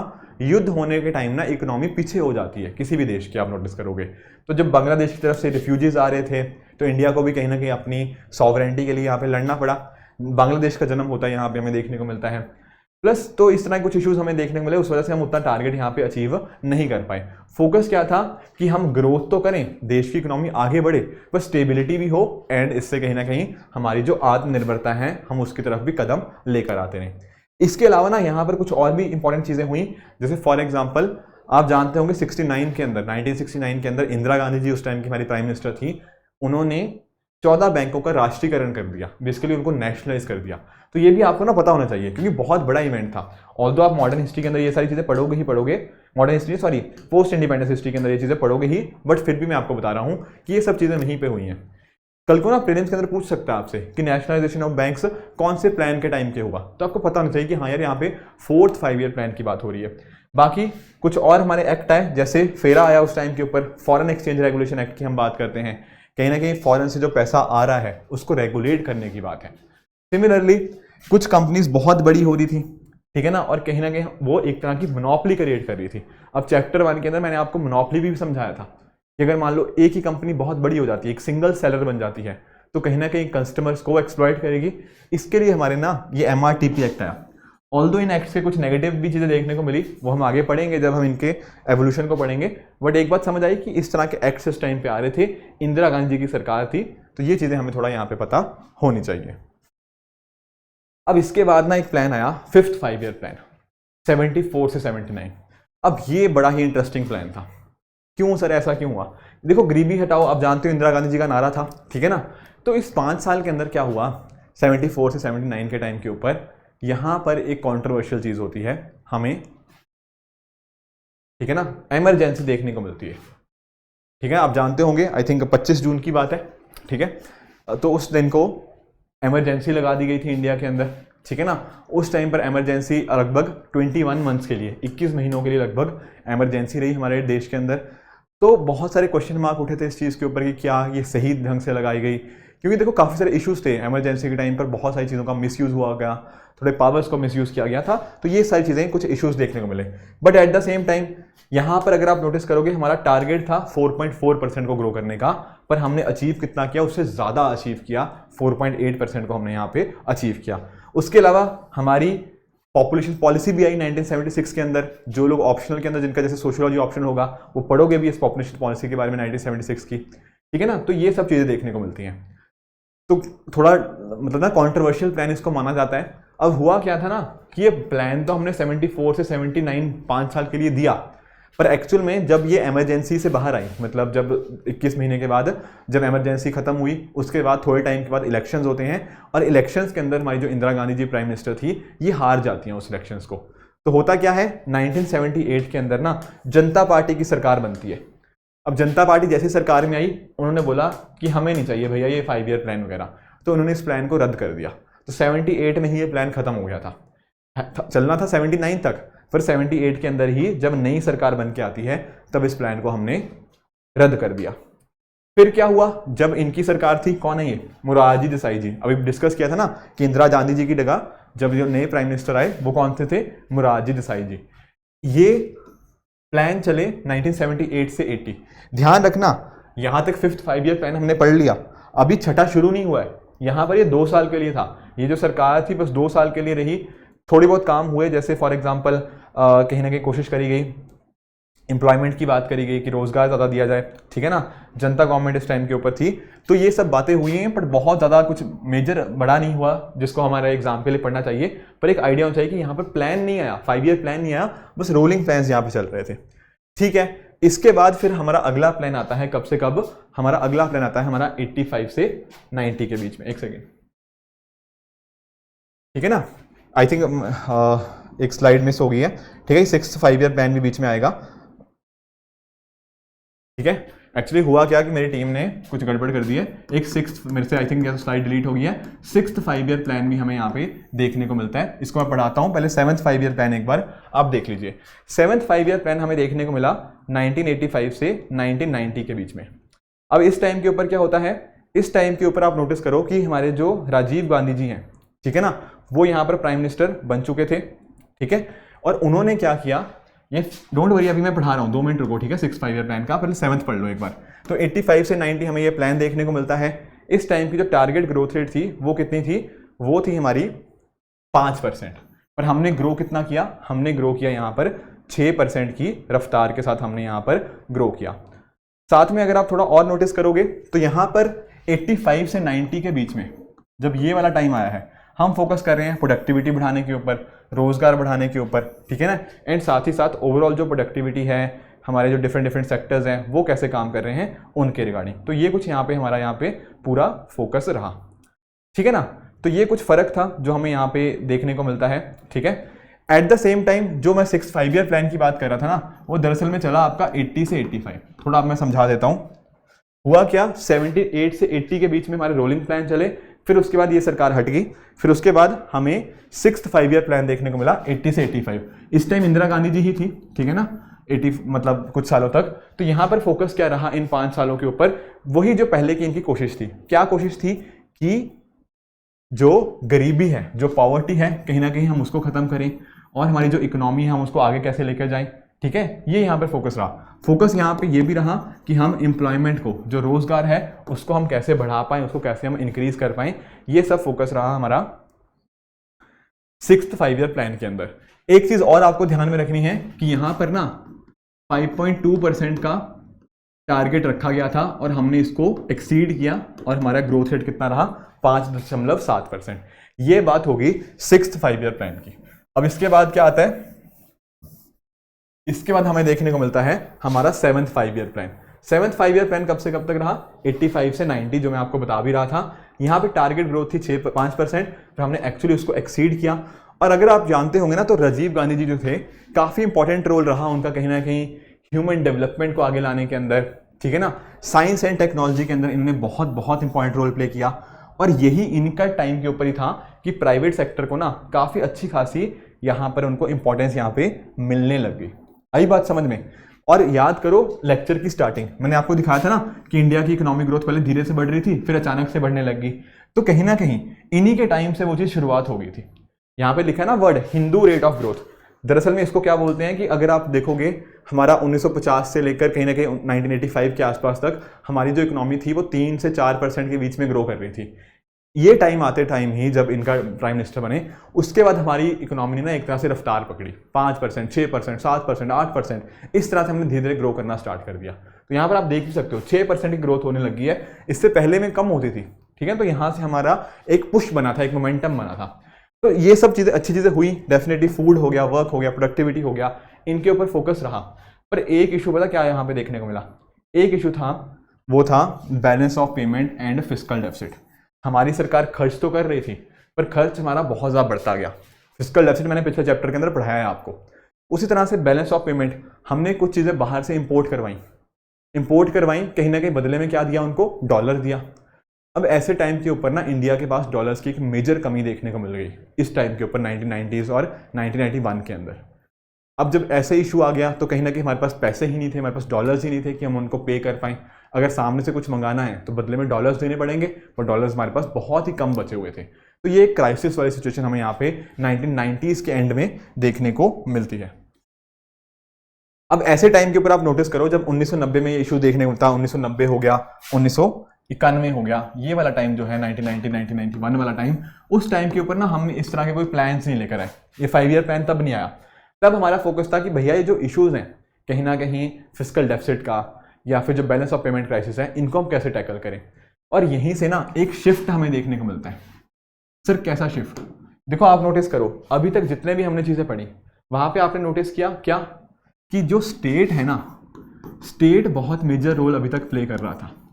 थे हम मिक्स्ड इकोनॉमी ही, पर स्टेट का बड़ा इंपॉर्टेंट रोल था। यहाँ पर से हम क्या हो गए, हम अभी भी मिक्स्ड इकोनॉमी ही हैं, पर स्टेट का रोल थोड़ा कम हो रहा है। ऑन द अदर हैंड हमारा जो प्राइवेट सेक्टर है उसका रोल धीरे धीरे बढ़ता जा रहा है। और ये सर हम कैसे लेकर आए? ये हम लेकर आए, हमारी जो पॉलिसी थी, कौन सी पॉलिसी? एलपीजी। एलपीजी का मतलब क्या है? L stands for liberalisation, P stands for privatisation and G stands for globalisation. समझ रहे हो?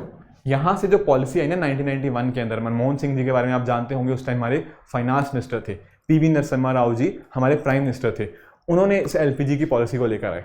बात हो करे अगर हम लिबरलाइजेशन की, होता क्या था ना, कुछ हमारे एक्ट थे ऐसे, या फिर जो अलग अलग चीज़ें थी, हमने इंडस्ट्रियल पॉलिसी के बारे में पढ़ा, तो वहाँ पर ना बहुत वो रिस्ट्रिक्टिव हो गए थे। कहने का मतलब क्या कि अगर मान लो एक फैक्ट्री है, वो कुछ प्रोडक्शन करती है, अगर मान लो 100 यूनिट का प्रोडक्शन करती है, अगर इस फैक्ट्री को कल को 120 यूनिट प्रोड्यूस करने हैं तो उसके लिए सरकार की परमिशन लगती थी, वहाँ से लाइसेंसिंग लेनी पड़ती थी।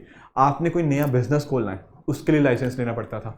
हर चीज़ के लिए हमारे यहाँ पे लाइसेंस होता था, और लाइसेंस की वजह से ना एक नया बिजनेस खोलना बहुत ही मुश्किल हो गया था। जिसको आपने वर्ड सुना होगा ना, लाइसेंस राज, वो एक इशू बन गया। हमारे यहाँ पे बिजनेस करना, कंपनीज खोलना बहुत मुश्किल हो गया। तो हमने इस चीज़ को कम करने की कोशिश करी है, काफ़ी हद तक हमने इसको हटाने की कोशिश करी है। उसी को बोलते हैं liberalisation. At the same time मैंने क्या बताया, अभी तक क्या था, 1991 से पहले तक हमारी जो सरकार थी वो मेजर रोल प्ले कर रही थी। हमारे पब्लिक सेक्टर अंडरटेकिंग जो पीएसयूज हैं वो मेजर रोल प्ले कर रहे थे। पर यहाँ से हमने बोला नहीं, थोड़ा प्राइवेट सेक्टर का रोल हमें बढ़ाना पड़ेगा। हमने बहुत सारे पीएसयूज के अंदर हमने कुछ तरह की डिसइन्वेस्टमेंट्स भी करी, जहाँ से हमें लगता था कि नहीं, सरकार को इस सेक्टर के अंदर नहीं होना चाहिए, तो वहाँ से सरकार पीछे भी हटी। कुछ इनएफिशिएंट थे पीएसयूज, ढंग से काम नहीं कर रहे थे, लॉस पे लॉस लिए जा रहे थे, वहाँ से भी सरकार ने एग्जिट करने की बात करी। आई बात समझ में? तो प्राइवेटाइजेशन के अंदर ये हुआ। ऑन द अदर हैंड हमने फोकस किया ग्लोबलाइजेशन के ऊपर भी। कहीं ना कहीं ग्लोबलाइजेशन आपने पढ़ा होगा। ग्लोबलाइजेशन के अंदर होता ना कि आप दूसरी कंट्रीज़ के साथ आप काफ़ी इंटरेक्ट करते हो, उनके आइडियाज़, उनका एक्सपोर्ट इम्पोर्ट, ये चीज़ें हमारी बढ़ने लग जाती हैं। तो इंडिया अभी तक जो कहीं ना कहीं कोशिश कर रहा था कि हम दूसरी कंट्री के साथ ना ज़्यादा लिंक करें, उनको इम्पोर्ट भी कम करते थे, हम एक्सपोर्ट भी बहुत ज़्यादा नहीं था। तो हमारा यहाँ पे फोकस रहा नहीं, हम एक्सपोर्ट बढ़ाएंगे, ठीक है ना। तो इस तरह से हमारी कोशिश रही यहाँ पे ग्लोबलाइजेशन की। तो 1991 के बाद ये सारी चीज़ें हमें देखने को मिलती हैं, एंड इस तरह से पॉलिसीज़ हमें देखने को मिली। तो ध्यान रखना, पिछला वाला जो प्लान था 7th वाला, वो क्या था 1985 से 1990। 8th वाला कब आया? 1992 से लेकर 1997। फिर ये बीच में प्लान क्यों नहीं आए? क्योंकि बीच में कंट्री की हालत खराब थी। हम उस टाइम जो फिस्कल डेफिसिट हो गया या फिर जो बैलेंस ऑफ पेमेंट क्राइसिस हो गया, उसको टैकल करने की एक तरह से कोशिश कर रहे थे। क्लियर हुआ? फिर थोड़ा हम उससे बाहर निकले तो हमारे पास टाइम कौन सा आ जाता है? 1992 से 1997 का टाइम, ठीक है ना। अब इसमें क्या हुआ, इसमें आप नोटिस करोगे कि हमारे टारगेट हमारा लेके चल रहे थे हम 5.6% का, पर उसको हमने एक्सीड कर दिया। ये देखो 6.8%। तो देख पा रहे हो कितनी तेज़ी से हमारी जो इकोनॉमी है वो आगे बढ़ रही है। एलपीजी रिफॉर्म्स तो मैंने आपको समझा ही दिए, ठीक है ना। हमारे यहाँ ह्यूमन रिसोर्सेज जैसे लोगों के ऊपर फोकस होने लग गया कि लोगों को अच्छी शिक्षा दो, लोगों को अच्छी हेल्थ दो, अच्छा रोजगार दो, ये सब चीज़ों के ऊपर यहाँ पे हमारा ध्यान बढ़ने लग गया। साथ में हमने कुछ इंपॉर्टेंट स्कीम्स निकाली, जैसे मिड डे मील, बच्चों को आप देखते हो ना जो सरकारी स्कूलों में बच्चों को खाना दिया जाता है अलग अलग तरह से, उसी तरह से एमपी लैड स्कीम आती है, ठीक है। मैंने आपको जो प्रीलिम बूस्टर में करवाता हूँ कई बार मैंने इस स्कीम का जिक्र किया है, member of parliament local area development scheme, ताकि आपके जो एमपी हैं, चाहे राज्यसभा का एमपी हो चाहे लोकसभा का एमपी हो, उसको कुछ पैसे दिए जाते हैं। मतलब उस टाइम कम थे, अब 5 करोड़ मिलता है हर साल, ताकि वो अपने एरिया के अंदर कुछ काम को रिकमेंड कर पाएँ। उसी तरह से नेशनल सोशल असिस्टेंस प्रोग्राम। तो ये सारे अलग अलग बहुत इंपॉर्टेंट स्कीम्स यहाँ पे हमें लॉन्च होती हुई देखने को मिलती हैं। Plus eight the same time आप लोग पॉलिटी अच्छे से पढ़ रहे हो ना, उसमें आपने पढ़ा होगा 73rd एंड 74th अमेंडमेंट, ठीक है ना। हमारे जो PRI पंचायती राज इंस्टीट्यूशन, इनको हमने कॉन्स्टिट्यूशनल स्टेटस दिया, तो भी एक अच्छी बात है। साथ में ना इस टाइम के ऊपर आप नोटिस करोगे कि आपका हर्षद मेहता स्कैम, ठीक है, आप लोगों ने टीवी सीरीज वगैरह देखी होगी स्कैम 1992 करके, तो इस टाइम के ऊपर 1992 में इस तरह के स्कैम्स भी देखने को मिले हमें, ठीक है ना। उसके बाद हमने मतलब सेबी को स्टैट्यूटरी हमने स्टेटस भी दिया, ठीक है। तो ये 1992 में मिला था सेबी को स्टैट्यूटरी स्टेटस। ये सेबी के बारे में अगले चैप्टर में हम पढ़ना ही है हमें, तो तब हम इसको और डिस्कस कर लेंगे। तो ये सब बातें हुई कब? 8th 5 ईयर प्लान के अंदर। फिर उसके बाद हम मूव कर गए किसके अंदर? 9th 5 ईयर प्लान के ऊपर। ये क्या था? इसके बाद देखो आ गया 1997 से 2002 का टाइम। यहाँ पर हमने सोचा कि हम अच्छी ग्रोथ करेंगे, तो हमारा टारगेट 7% था। 7% तो नहीं अचीव कर पाए, पर फिर भी 5.6% हमारा ठीक था। 50वां साल था, ठीक है, 1947 में हम आज़ाद हुए थे, तो उसके 50 साल कंप्लीट हो गए थे हमारे इंडिपेंडेंस के। तो तब इस पर्टिकुलर 9th 5 ईयर प्लान को हमने लॉन्च किया, ठीक है ना। पर पूरा हम उतना अच्छे से नहीं कर पाए। दरअसल में हुआ क्या ना, इस टाइम के ऊपर हमारी जो और एशिया के अंदर अलग अलग कंट्रीज थी, स्पेशली साउथ ईस्ट एशिया की बात करूं, तो वहाँ पर कुछ तरह का फाइनेंशियल क्राइसिस हमें देखने को मिला। ये भी हम आने वाले चैप्टर्स के अंदर कवर कर लेंगे। तो कहीं ना कहीं उस वजह से ना इंडिया के ऊपर भी उसका थोड़ा इंपैक्ट देखने को मिला, और इंडिया ने जितना एक्सपेक्ट किया था हम उतनी तेज़ी से यहाँ पे ग्रोथ नहीं कर पाए, ठीक है ना। इस वजह से कोशिश थी हमारी इसको अचीव करने की, वहाँ तक नहीं पहुँच पाए, बट ठीक ठाक हमने चलो फिर भी कर लिया। फोकस क्या था, क्या टारगेट क्या था? ग्रोथ करें पर जस्टिस भी हो और इक्विटी भी हो, ये यहाँ पे हमारा फोकस रहा। इसके बाद हमारे पास आ गया 10th 5 ईयर प्लान, ठीक है। बेसिकली 2002 से लेकर 2007 का टाइम है। कुछ साल यहाँ पे हमारे अटल बिहारी वाजपेयी जी थे प्राइम मिनिस्टर, बाकी के जो 3 साल थे 2004 से 2007 वो डॉक्टर मनमोहन सिंह जी हमारे यहाँ पे प्राइम मिनिस्टर रहे। यहाँ पे फोकस देखो हमारा था 8% की ग्रोथ रेट के ऊपर लाने के लिए। काफ़ी क्लोज रहे हम 7.6%, जो कि बड़ी तेज़ी से हम ग्रो करने वाली इकोनॉमी बन गए, ठीक है ना। हम बोलते हैं ना कि इंडिया फास्टेस्ट ग्रोइंग इकोनॉमी आज के टाइम के ऊपर, तो यहाँ पर वो दिख रहा था कि हाँ यार इंडिया काफ़ी आगे तेज़ी से बढ़ रहा है। क्या रीजंस रहे सर ऐसी ग्रोथ के? क्योंकि हमने ना थोड़ा गवर्नेंस के ऊपर फोकस किया। जैसे for example public sector undertakings, उनके अंदर कुछ रिफॉर्म्स लेकर आए, लीगल रिफॉर्म्स आए, एडमिनिस्ट्रेटिवली जहाँ पे करप्शन हो रही थी हमने उनको यहाँ पे टैकल करने की कोशिश करी। तो ये सभी अलग अलग पॉसिबल चीज़ों की वजह से हमारी तेज़ी इकोनॉमी यहाँ में देखने को मिलती है। और इसके बाद अगर बात करें 11th 5 ईयर प्लान की, यहाँ तो हमने बहुत तेज़ी से हम ग्रो करे 2007 से 2012। ये देखो हमने कोशिश करी 9% का टारगेट अचीव करने की, उसको नहीं कर पाए, बट 8% से ग्रो कर रहे थे। This was one of the highest rating, मतलब हाईएस्ट मतलब रेट्स थी हमारी जिससे हम ग्रो कर पा रहे थे। तो बहुत बढ़िया टाइम रहा, हमारी इकोनॉमी बहुत तेजी से आगे बूम कर रही थी, ठीक है ना। One of the fastest growing economy हम बन चुके थे, ठीक है ना। सेविंग्स भी बढ़ रही थी, इन्वेस्टमेंट रेट्स भी बढ़ रहे थे, तो ये काफ़ी अच्छी बात थी। आप लोग ना अगर आज के टाइम पे न्यूज़पेपर वगैरह पढ़ते हो तो अक्सर आपने डॉक्टर सी रंगाराजन जी का नाम सुना होगा। तो ये जो पर्टिकुलर प्लान था 11th 5 ईयर प्लान, ये दरअसल में उन्हीं ने डेवलप किया था। फोकस क्या था?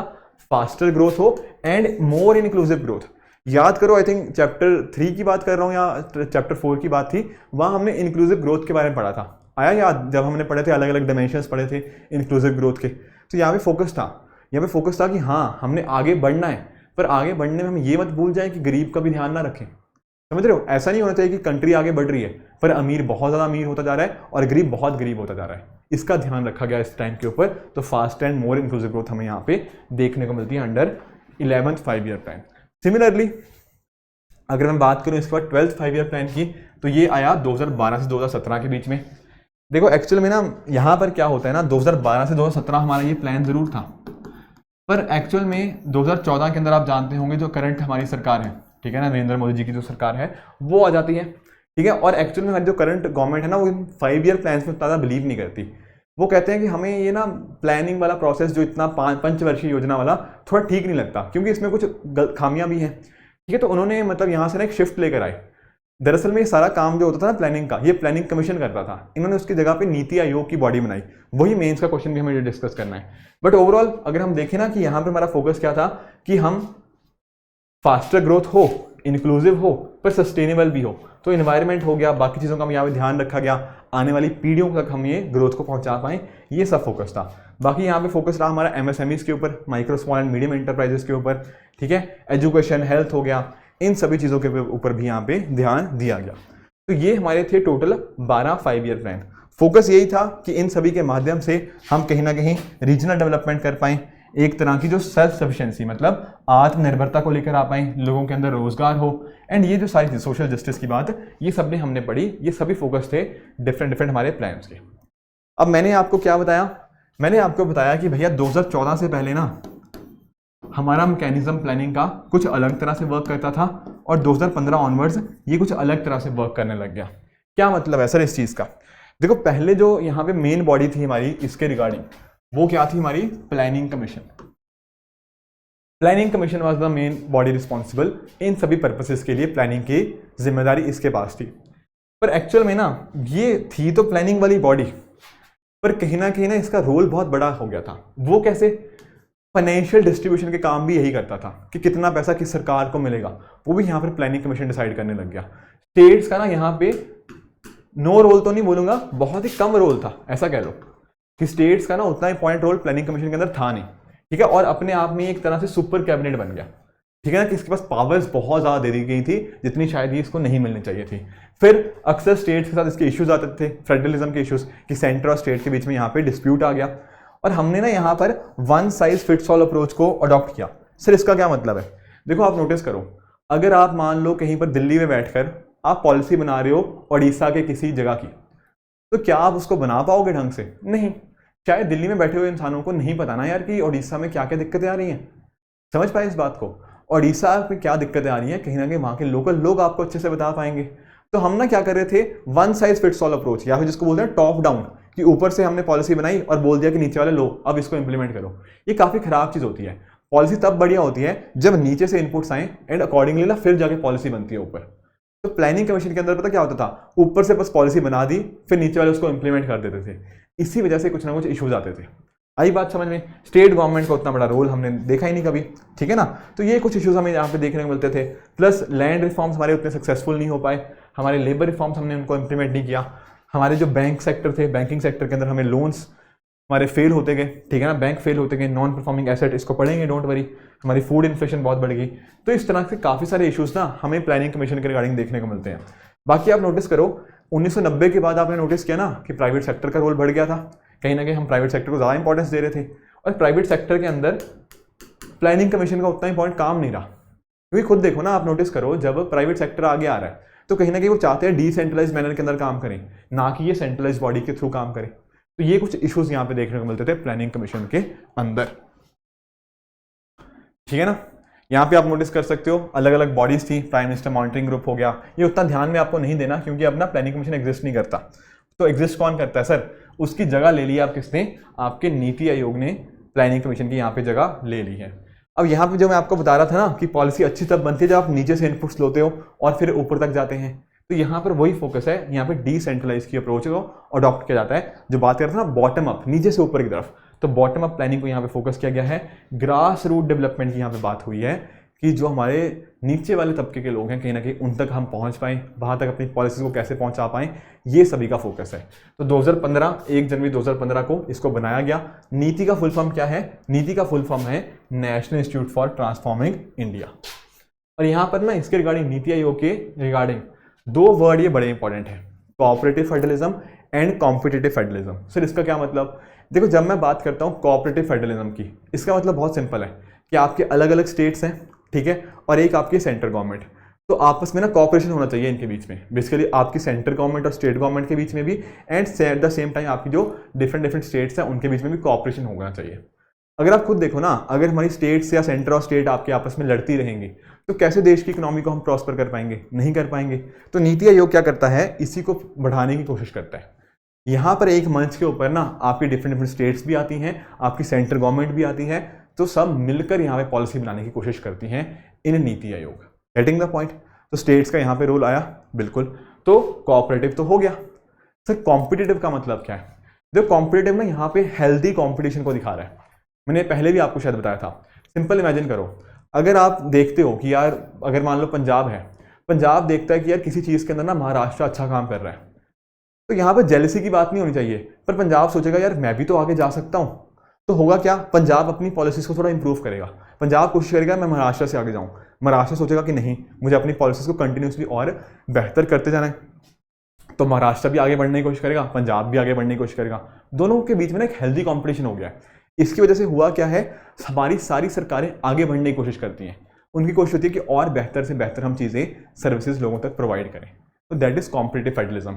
आपने जैसे ना कंपोजिट वाटर मैनेजमेंट इंडेक्स हो गया, ये देखा होगा, और भी अलग अलग रिपोर्ट्स आती हैं, एस्पिरेशन डिस्ट्रिक्ट्स के रिगार्डिंग रिपोर्ट्स आती हैं, हेल्थ के रिगार्डिंग नीति आयोग की कुछ रिपोर्ट्स आती हैं, एक्सपोर्ट प्रिपेयरनेस इंडेक्स आता है नीति आयोग का, वहाँ पर ना रैंकिंग दी जाती है कि मान लो पहले नंबर पे कर्नाटका है, दूसरे नंबर पे कोई और स्टेट है, तीसरे पे कोई और स्टेट है। यहाँ पर इन रैंकिंग के माध्यम से ना बताया जाता है कि आप थोड़ा पीछे हो, थोड़ा सा और बेहतर कर सकते हो, सजेशंस दिए जाते हैं। तो अगर आप सजेशंस को मानोगे, आप कहीं ना कहीं आगे जाओगे, तो एक हेल्दी कॉम्पिटिशन की भावना आती है, वही यहाँ पे हमारे नीति आयोग को अंदर देखने को मिल जाती है। तो इस वजह से इसको कोऑपरेटिव एंड कॉम्पिटिटिव फेडरलिज्म बोला जाता है। तो फोकस यही है कि कहीं ना कहीं लोगों के ऊपर फोकस रहे, प्रो पीपल हो, ठीक है। फेडरलिज्म तो समझ लिया, इक्वालिटी की बात है, सबका पार्टिसिपेशन हमें यहाँ पे देखने को मिलता है, वुमेन एम्पावरमेंट की भी यहाँ पे रोल है, ट्रांसपेरेंसी तो है ही है, और प्रो एक्टिविटी यहाँ पे इनका फोकस है, ठीक है। अब ध्यान रखने वाली बात यह है ना कि नीति आयोग के अंदर हमारी एक गवर्निंग काउंसिल है, ध्यान से समझना इस चीज को। नीति आयोग के अंदर अलग अलग काउंसिल्स हैं, उसमें एक क्या है, गवर्निंग काउंसिल। यहाँ पर क्या होता है, हमारी जितनी भी स्टेट्स हैं उनके चीफ मिनिस्टर्स, और जो हमारी यूटीज है जहाँ पर हमें लेजिस्लेचर देखने को मिलती है, जैसे आपका दिल्ली हो गया, आपका पुडुचेरी हो गया, ठीक है ना, वहाँ के लेजिस्लेचर के जो आपके सीएम हैं वो देखने को मिल जाएंगे। इसके अलावा आपकी जो यूनियन टेरिटरीज होती हैं, जैसे आपका, ठीक है ना, जो आपके अंडमान निकोबार हो गया, लक्षद्वीप हो गया, वहाँ पे आपके जो एडमिनिस्ट्रेटर हो गया या आपके लेफ्टिनेंट गवर्नर्स हो गया, वो देखने को मिल जाएंगे। साथ में यहाँ पे रीजनल काउंसिल्स भी होती हैं, यहाँ पर आपकी स्टेट्स के जो आपके चीफ मिनिस्टर हो गया, एंड साथ ही साथ उस पर्टिकुलर रीजन के लेफ्टिनेंट गवर्नर्स। कहने का मतलब क्या, ये रीजनल के, मान लो एक साउथ इंडिया की एक अलग हमने काउंसिल बना दी, तो वहाँ पर सिर्फ साउथ इंडिया के जो चीफ मिनिस्टर्स होंगे सिर्फ वो होंगे, या फिर वहाँ की जो यूटीज होती हैं तो वो रीजनल काउंसिल होती हैं। उसी तरह से अगर हम बात करें, फुल टाइम ऑर्गेनाइजेशन फ्रेमवर्क होता है, यहाँ पर आपको वाइस चेयरपर्सन देखने को मिल जाएंगे, 4 आपको फुल टाइम मेंबर्स देखने को मिल जाएंगे, कुछ आपको पार्ट टाइम मेंबर्स भी देखने को मिलते हैं, एक सीईओ होते हैं यहाँ पे। तो ये अलग अलग पार्टिसिपेशन है, और हमारे जो यूनियन काउंसिल मिनिस्टर है वो भी देखने को मिल जाएंगे। बाकी इसके अलावा भी आपके डिफरेंट डिफरेंट फील्ड के कुछ एक्सपर्ट्स हो सकते हैं, कुछ स्पेशलिस्ट हो सकते हैं जो कि इसका पार्ट बन जाते हैं। और हमारे जो चेयरपर्सन कौन है नीति आयोग के, वो हमारे प्राइम मिनिस्टर जी ही हमारे यहाँ पे चेयरपर्सन इसके देखने को मिल जाते हैं। तो ये भी बहुत बहुत इंपॉर्टेंट पॉइंट है। अब देखो नीति आयोग का ना एक बहुत इंपॉर्टेंट प्रिंसिपल है, दैट इज सी एंड सी। क्या मतलब है सर CCC का? यहाँ पे देखो, एक सी स्टैंड करता है कन्वर्जेंस के लिए, एक सी स्टैंड करता है कंपटीशन के लिए, एक सी स्टैंड करता है हमारे कोलैबोरेशन के लिए। क्या मतलब है इस चीज़ का? कन्वर्जेंस मतलब क्या है? देखो कुछ कई जगह पे ना क्या होता है, हमारी सेंट्रल गवर्नमेंट की भी लेट से कोई स्कीम चल रही है किसी चीज़ के लिए, और हमारी लेट से स्टेट गवर्नमेंट की भी कोई स्कीम चल रही है किसी पर्टिकुलर पर्पस के लिए। अब कई बार ऐसा भी तो हो सकता है कि इन दोनों की जो स्कीम्स हैं उनका फोकस लगभग सेम ही हो, तो क्यों ऐसा क्यों नहीं कर सकते कि हम इनके बीच में कन्वर्जेंस कर दें? ऐसा क्यों हो रहा है कि सेम ही जगह के ऊपर एक सेंट्रल गवर्नमेंट की भी स्कीम चल रही है और स्टेट गवर्नमेंट की भी, तो रिसोर्सेज को हम डुप्लीकेट नहीं कर रहे एक तरह से, उसी को ही हम एक अगर कन्वर्जेंस कर दी तो हमारे रिसोर्सेज को हम एफिशिएंटली यूज़ कर पाएंगे। तो पहला फोकस है कन्वर्जेंस के ऊपर। दूसरा है कंपटीशन के बेसिस के ऊपर, जो मैंने आपको एक तरह से कॉम्पिटिटिव फेडरलिज्म की बात भी करी थी। उसी तरह से एक बात होती है कोलैबोरेशन। कोलैबोरेशन के अंदर क्या होता है, आपका सेंटर हो गया, आपका स्टेट हो गया, आपका जो डिस्ट्रिक्ट एडमिनिस्ट्रेशन है वो आपस में कोलैबोरेट करेगा, तो अकॉर्डिंगली वो अच्छे रिजल्ट्स यहाँ पे हमारे सामने लेकर आ सकता है। ठीक है, तो ये आपको कुछ चीज़ें पता होनी चाहिए। अब चलते हैं कुछ क्वेश्चंस की तरफ, अगर ये सारी चीज़ें समझ आ गई होंगी। एक एक काम करते रहो, जितने मैं क्वेश्चंस करवा रहा हूं पहले मुझे आप इसका आंसर बताओगे, नीचे बताना पहला क्वेश्चन यूपीएससी 2015, जो भी इसका आंसर है मुझे कमेंट्स में बताओ, फिर अकॉर्डिंगली इसको देखना है कि मैं क्या बता रहा हूं। क्या क्वेश्चन है? गवर्नमेंट ऑफ इंडिया ने नीति आयोग को एस्टैब्लिश किया है ताकि वो किसको रिप्लेस कर पाए? वेरी इजी आंसर, अभी देखा था, पहले होता था प्लानिंग कमीशन, प्लानिंग कमीशन को रिप्लेस करके हमने क्या बनाया? नीति आयोग। तो इसका सही आंसर क्या बनेगा? सही आंसर होगा यहाँ पे ऑप्शन नंबर डी। ठीक है, planning commission will be the correct answer. अगले क्वेश्चन की तरफ चलते हैं। यहां पर क्या कह रहा है, इंडिया के 5 ईयर प्लान्स के मुताबिक कौन कौन सी स्टेटमेंट्स करेक्ट है? पहला कह रहा है वो कि सेकेंड ईयर 5 ईयर प्लान से हमने एक फोकस किसके ऊपर किया? इंपोर्ट सब्स्टिट्यूशन के ऊपर। क्या ये बात ठीक है? बिल्कुल सही बात है। मैंने आपको जब आपको नेहरू मैनलोबिस प्लान के बारे में बताया था, मैंने ये बात कैटेगोरिकली आपको समझाई थी, तो ये बात बिल्कुल सही है। दूसरा कह रहा है 4th 5 ईयर प्लान के ऊपर फोकस किसके ऊपर किया गया कि जो भी पहले इश्यूज थे कि पहले कि कुछ अमीर लोगों के पास ज़्यादा पैसे था और गरीब लोगों के पास कम पैसा था, उसको थोड़ा ठीक करने की यहाँ पे बात करी गई, तो ये बात बिल्कुल करेक्ट है। ठीक है, तीसरे स्टेटमेंट को एक बार सोचना और मुझे बताना कि फाइनेंशियल सेक्टर को पहली बार कौन से प्लान के अंदर किया था। क्या वो 5th 5 ईयर प्लान था या कोई और था? The answer is wrong. आपकी जिम्मेदारी बनती है कि मुझे नीचे कमेंट में बताओगे कि कौन सा प्लान था जहां पर ये चीज़ हुई थी। तो तीसरा स्टेटमेंट आपका गलत है, पहले दो बिल्कुल ठीक है। ऑप्शन नंबर ए 1 और 2 ओनली यहाँ पे करेक्ट आंसर बन जाएगा। आगे चलते हैं। यहाँ देखो यूपीएससी 2009 में पूछा गया। यहाँ कह रहा है पहला स्टेटमेंट कि 2nd 5 ईयर प्लान के ऊपर हमारा फोकस था हैवी इंडस्ट्रीज के ऊपर। क्या ये बात ठीक है? देखा था ना रैपिड इंडस्ट्रियलाइजेशन, तो बिल्कुल बात करेक्ट है। 2nd 5 ईयर प्लान जो नेहरू मैनलोबिस प्लान था वो इसी के ऊपर तो फोकस कर रहा था, तो पहला तो भैया बिल्कुल ठीक है। दूसरा कह रहा है कि यहाँ पर 3rd 5 ईयर प्लान के ऊपर हमने किसके ऊपर फोकस किया? इंपोर्ट सब्स्टिट्यूशन के ऊपर। क्या ये बात करेक्ट है? नहीं। कब आया था इंपोर्ट सब्स्टिट्यूशन? ये 2nd 5 ईयर प्लान के अंदर आया था, तो ये बात गलत हो गई। ठीक है, तो पहला ठीक है आपका, दूसरा गलत है। तो आपने नोटिस किया, चाहे ये क्वेश्चन देखो या फिर इससे जो पहला वाला क्वेश्चन था यहाँ पर भी इंपोर्ट सब्स्टिट्यूशन का पूछा गया। तो क्या होते हैं ना, क्वेश्चन रिपीट होते हैं, उसके टाइप के मतलब सिमिलर टाइप के क्वेश्चन हमें यूपीएससी में बार बार देखने को मिलते हैं, तो इसलिए इनको ध्यान दिया करो। आगे चलते हैं। यहाँ पर कह रहा है कि कौन सा ऐसा 5 ईयर प्लान था जब इमरजेंसी लगाई गई, नए इलेक्शंस हुए और जनता पार्टी इलेक्ट हुई। क्या आपको याद है वो टाइम? याद है ना 1974 से लेकर 1979 कौन सा प्लान था सर? क्या ये 4th था या 5th था? याद करो, क्या लगता है?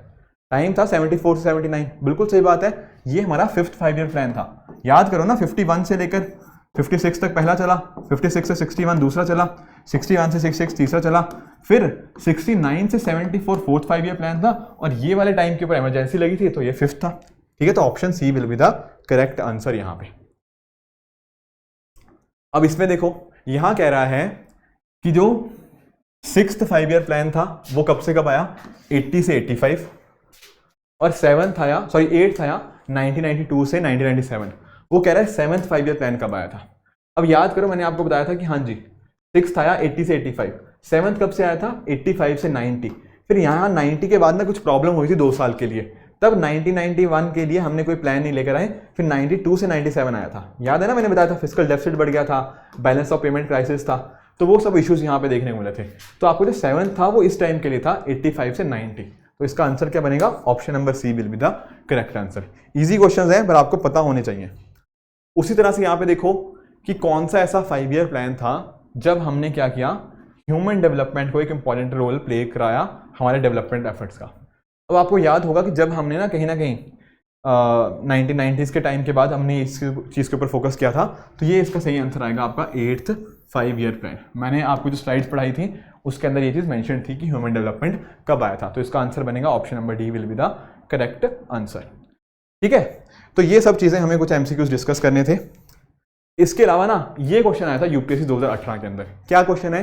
ये कह रहा है कि कौन से ऐसे प्रिंसिपल्स हैं जो नीति आयोग के द्वारा फॉलो किए जाते हैं जो कि प्लानिंग कमीशन से अलग है। ये क्वेश्चन आया यूपीएससी 2018 के अंदर। खुद सोचो, क्या इसका आंसर लिख पाओगे या नहीं लिख पाओगे? सोचो एक बार। प्लानिंग कमीशन समझ आया था? बिल्कुल। नीति आयोग समझ आया था? बिल्कुल। तो क्या उनके बीच डिफरेंस नहीं लिख पाओगे? ठीक है ना। अब आपकी सहूलियत के लिए मैंने ये क्वेश्चन यहाँ पे मैं लिख के लेकर आया हूँ। जैसे फॉर एग्जाम्पल आप ना इस तरह से अपनी स्लाइड्स को बांट सकते हो। जैसे फॉर एग्जाम्पल एक साइड पे आप लिख सकते हो नीति आयोग के बारे में, और दूसरी साइड पे आप लिख सकते हो हमारे जो प्लानिंग कमीशन है उसके बारे में। तो यहाँ पर आप देख सकते हो, जैसे फॉर एग्जांपल एक तो इनकी अप्रोच अलग अलग है। मैंने समझाया था ना, planning commission top down approach ले रहा था, नीति आयोग के अंदर क्या हो रहा है? आपकी बॉटम अप अप्रोच हो रही है। सिमिलरली उसके साथ में आप नोटिस करो, नीति आयोग के पास ना पॉलिसीज इंपोज करने की पावर नहीं है, प्लानिंग कमीशन के पास पावर्स थी। ठीक है, नीति आयोग तो क्या है? सिर्फ एक तरह की एडवाइजरी बॉडी है, या एक तरह का सिर्फ एक थिंक टैंक है। ठीक है ना। Plus eight the same time अगर आपने नोटिस किया था, मैंने पढ़ाया था कि स्टेट गवर्नमेंट का रोल था नीति आयोग के अंदर, वेयरएज प्लानिंग कमीशन के अंदर कोई खास इनका रोल हमें देखने को नहीं मिला। ठीक है, तभी तो इसके अंदर क्या पढ़ा था? कोऑपरेटिव एंड कॉम्पिटिटिव फेडरलिज्म, है कि नहीं। तो इस तरह से आप क्लासिफाई कर सकते हो। बाकी आप नोटिस करो, फंड्स एलोकेशन की पावर है नहीं नीति आयोग के पास, प्लानिंग कमीशन के पास ये सारी पावर्स थी। गवर्निंग काउंसिल इसका आप नोटिस कर सकते हो। ठीक है, तो ये अलग अलग पैरामीटर्स के हिसाब से ना इनके बीच का डिफरेंस आप बता सकते हो। मैंने ये सारी चीज़ें आपको पढ़ाई भी हैं, आपके न्यूज़पेपर्स के अंदर भी है, आई थिंक हिंदू की कटिंग है, न्यूज़पेपर के अंदर भी इस तरह की चीज़ें बताई जाती हैं अक्सर। तो मेक श्योर क्या करो कि जो आपका जो मैंने आपको बताया ना प्रीलिम बूस्टर हो गया, तो उसको आप फॉलो किया करो। ठीक है, वो आपकी न्यूज़ इस तरह की जब भी आती है हिंदू के अंदर तो मैं कवर करवा देता हूँ वहाँ पे, तो उनको आप करंट अफेयर्स को वहाँ से फॉलो करते रहा करो। Plus eight the same time मैं यहाँ पे जो बाकी कंटेंट है वो तो करवा ही रहा हूँ, तो इस तरह से आप मेंस का एक अच्छा आंसर लिख सकते हो। आई बात समझ में? तो ये चीज़ों को स्टैटिक को करंट के साथ लिंक करके पढ़ोगे ना, बहुत अच्छे से चीज़ें समझ आएंगी। क्लियर हुई ये बात? ठीक है ना। अब ये फर्क तो हमने समझ लिए कि प्लानिंग कमीशन और हमारा जो नीति आयोग है इनके बीच में कुछ फर्क तो हैं, पर क्या कुछ सिमिलरिटीज भी हैं? The answer is yes. ये जैसे फॉर एग्जांपल दोनों का काम क्या था? कहीं ना कहीं देश के लिए पॉलिसीज बनाना, देश को डेवलपमेंट करना, वो हो गया। And eight the same time इनके बनाने का तरीका भी दोनों का सेम है। सर वो कैसे? देखो यहाँ पर ना, चाहे आप नीति आयोग की बात कर लो, चाहे आप प्लानिंग कमीशन की बात कर लो, यहाँ पर इनको बनाया गया, उसके लिए ना कोई एक्ट को पास किया गया, ना ही कोई संविधान के अंदर यहाँ पे इनका जिक्र है। तो ये नॉन कॉन्स्टिट्यूशनल बॉडी है, संविधान के अंदर कोई जिक्र नहीं है, ना प्लानिंग कमीशन का, ना ही नीति आयोग का, ना ही इनके पीछे कोई एक्ट लगाया गया था। तो बेसिकली नीति आयोग को भी बनाया गया बिना किसी एक्ट के, एग्जेक्टिव रेजोल्यूशन के थ्रू बना दिया गया था। तो कल को ना इनको गिराना मतलब इनको खत्म करना भी बड़ा आसान है। ठीक है ना, जब भी कोई चीज़ देखो एक्ट के अंदर बनती है या फिर जो संविधान के थ्रू बनती है, तो उनको ना खत्म करना बहुत मुश्किल होता है। समझ रहे हो बात को? पर यहाँ पर ये एग्जेक्टिव रेजोल्यूशन के थ्रू बन गई बॉडी। तो अगर मान लो कल को सरकार बदल गई, लेट्स से अगर कल को सरकार बदल जाती है, तो हो सकता है बोले कि हमें नीति आयोग चाहिए ही नहीं, तो बड़े आराम से उसको बंद कर दिया जाएगा, क्योंकि एग्जेक्टिव रेजोल्यूशन के थ्रू बना है। प्लानिंग कमीशन को भी इस तरह से आराम से बंद कर दिया गया, क्योंकि वो एक एग्जेक्टिव रेजोल्यूशन के थ्रू बना हुआ था। तो इनका जो कॉन्स्टिट्यूशनल मैंडेट है ना, वो लगभग सेम है। तो ये कुछ फर्क भी, सिमिलरिटीज भी आपको पता होनी चाहिए कि दोनों के रिगार्डिंग ना कॉन्स्टिट्यूशन में कोई जिक्र है, ना ही आपका किसी लॉ के अंदर। आई बात समझ में? तो ये सारी चीजें समझ आ गई होंगी। थोड़ी सी 2-4 चीजें और हैं, वैसे तो चैप्टर ऑलमोस्ट कंप्लीट ही है, 2-4 चीजें आपको और पता होना चाहिए। ये भी प्रीलिम स्पेसिफिक हमारे लिए इंपॉर्टेंट है। कल को वो आपसे पूछ लेगा कि डायरेक्शनल प्लानिंग का मतलब क्या होता है, तो मीनिंग बस पता होना चाहिए। देखो जब हम बात करते हैं डायरेक्शनल प्लानिंग की, तो यहाँ पर ये उन कंट्रीज में ज़्यादा फॉलो किया जाता है जो कंट्रीज सोशलिज्म के अंदर बिलीव करती हैं। ठीक है ना, यहाँ पर जो सरकार है वो अकॉर्डिंगली ना प्रॉपर चीज़ें सेट करती हैं कि क्या टारगेट क्या होने चाहिए, कैसे उनको अचीव करेंगे, तो डायरेक्शनल प्लानिंग उसको बोलते हैं। उसी तरह से एक वर्ड होता है प्लानिंग बाय इंड्यूसमेंट, इसको हम इंडिपेंडेंट प्लानिंग के नाम से भी जानते हैं।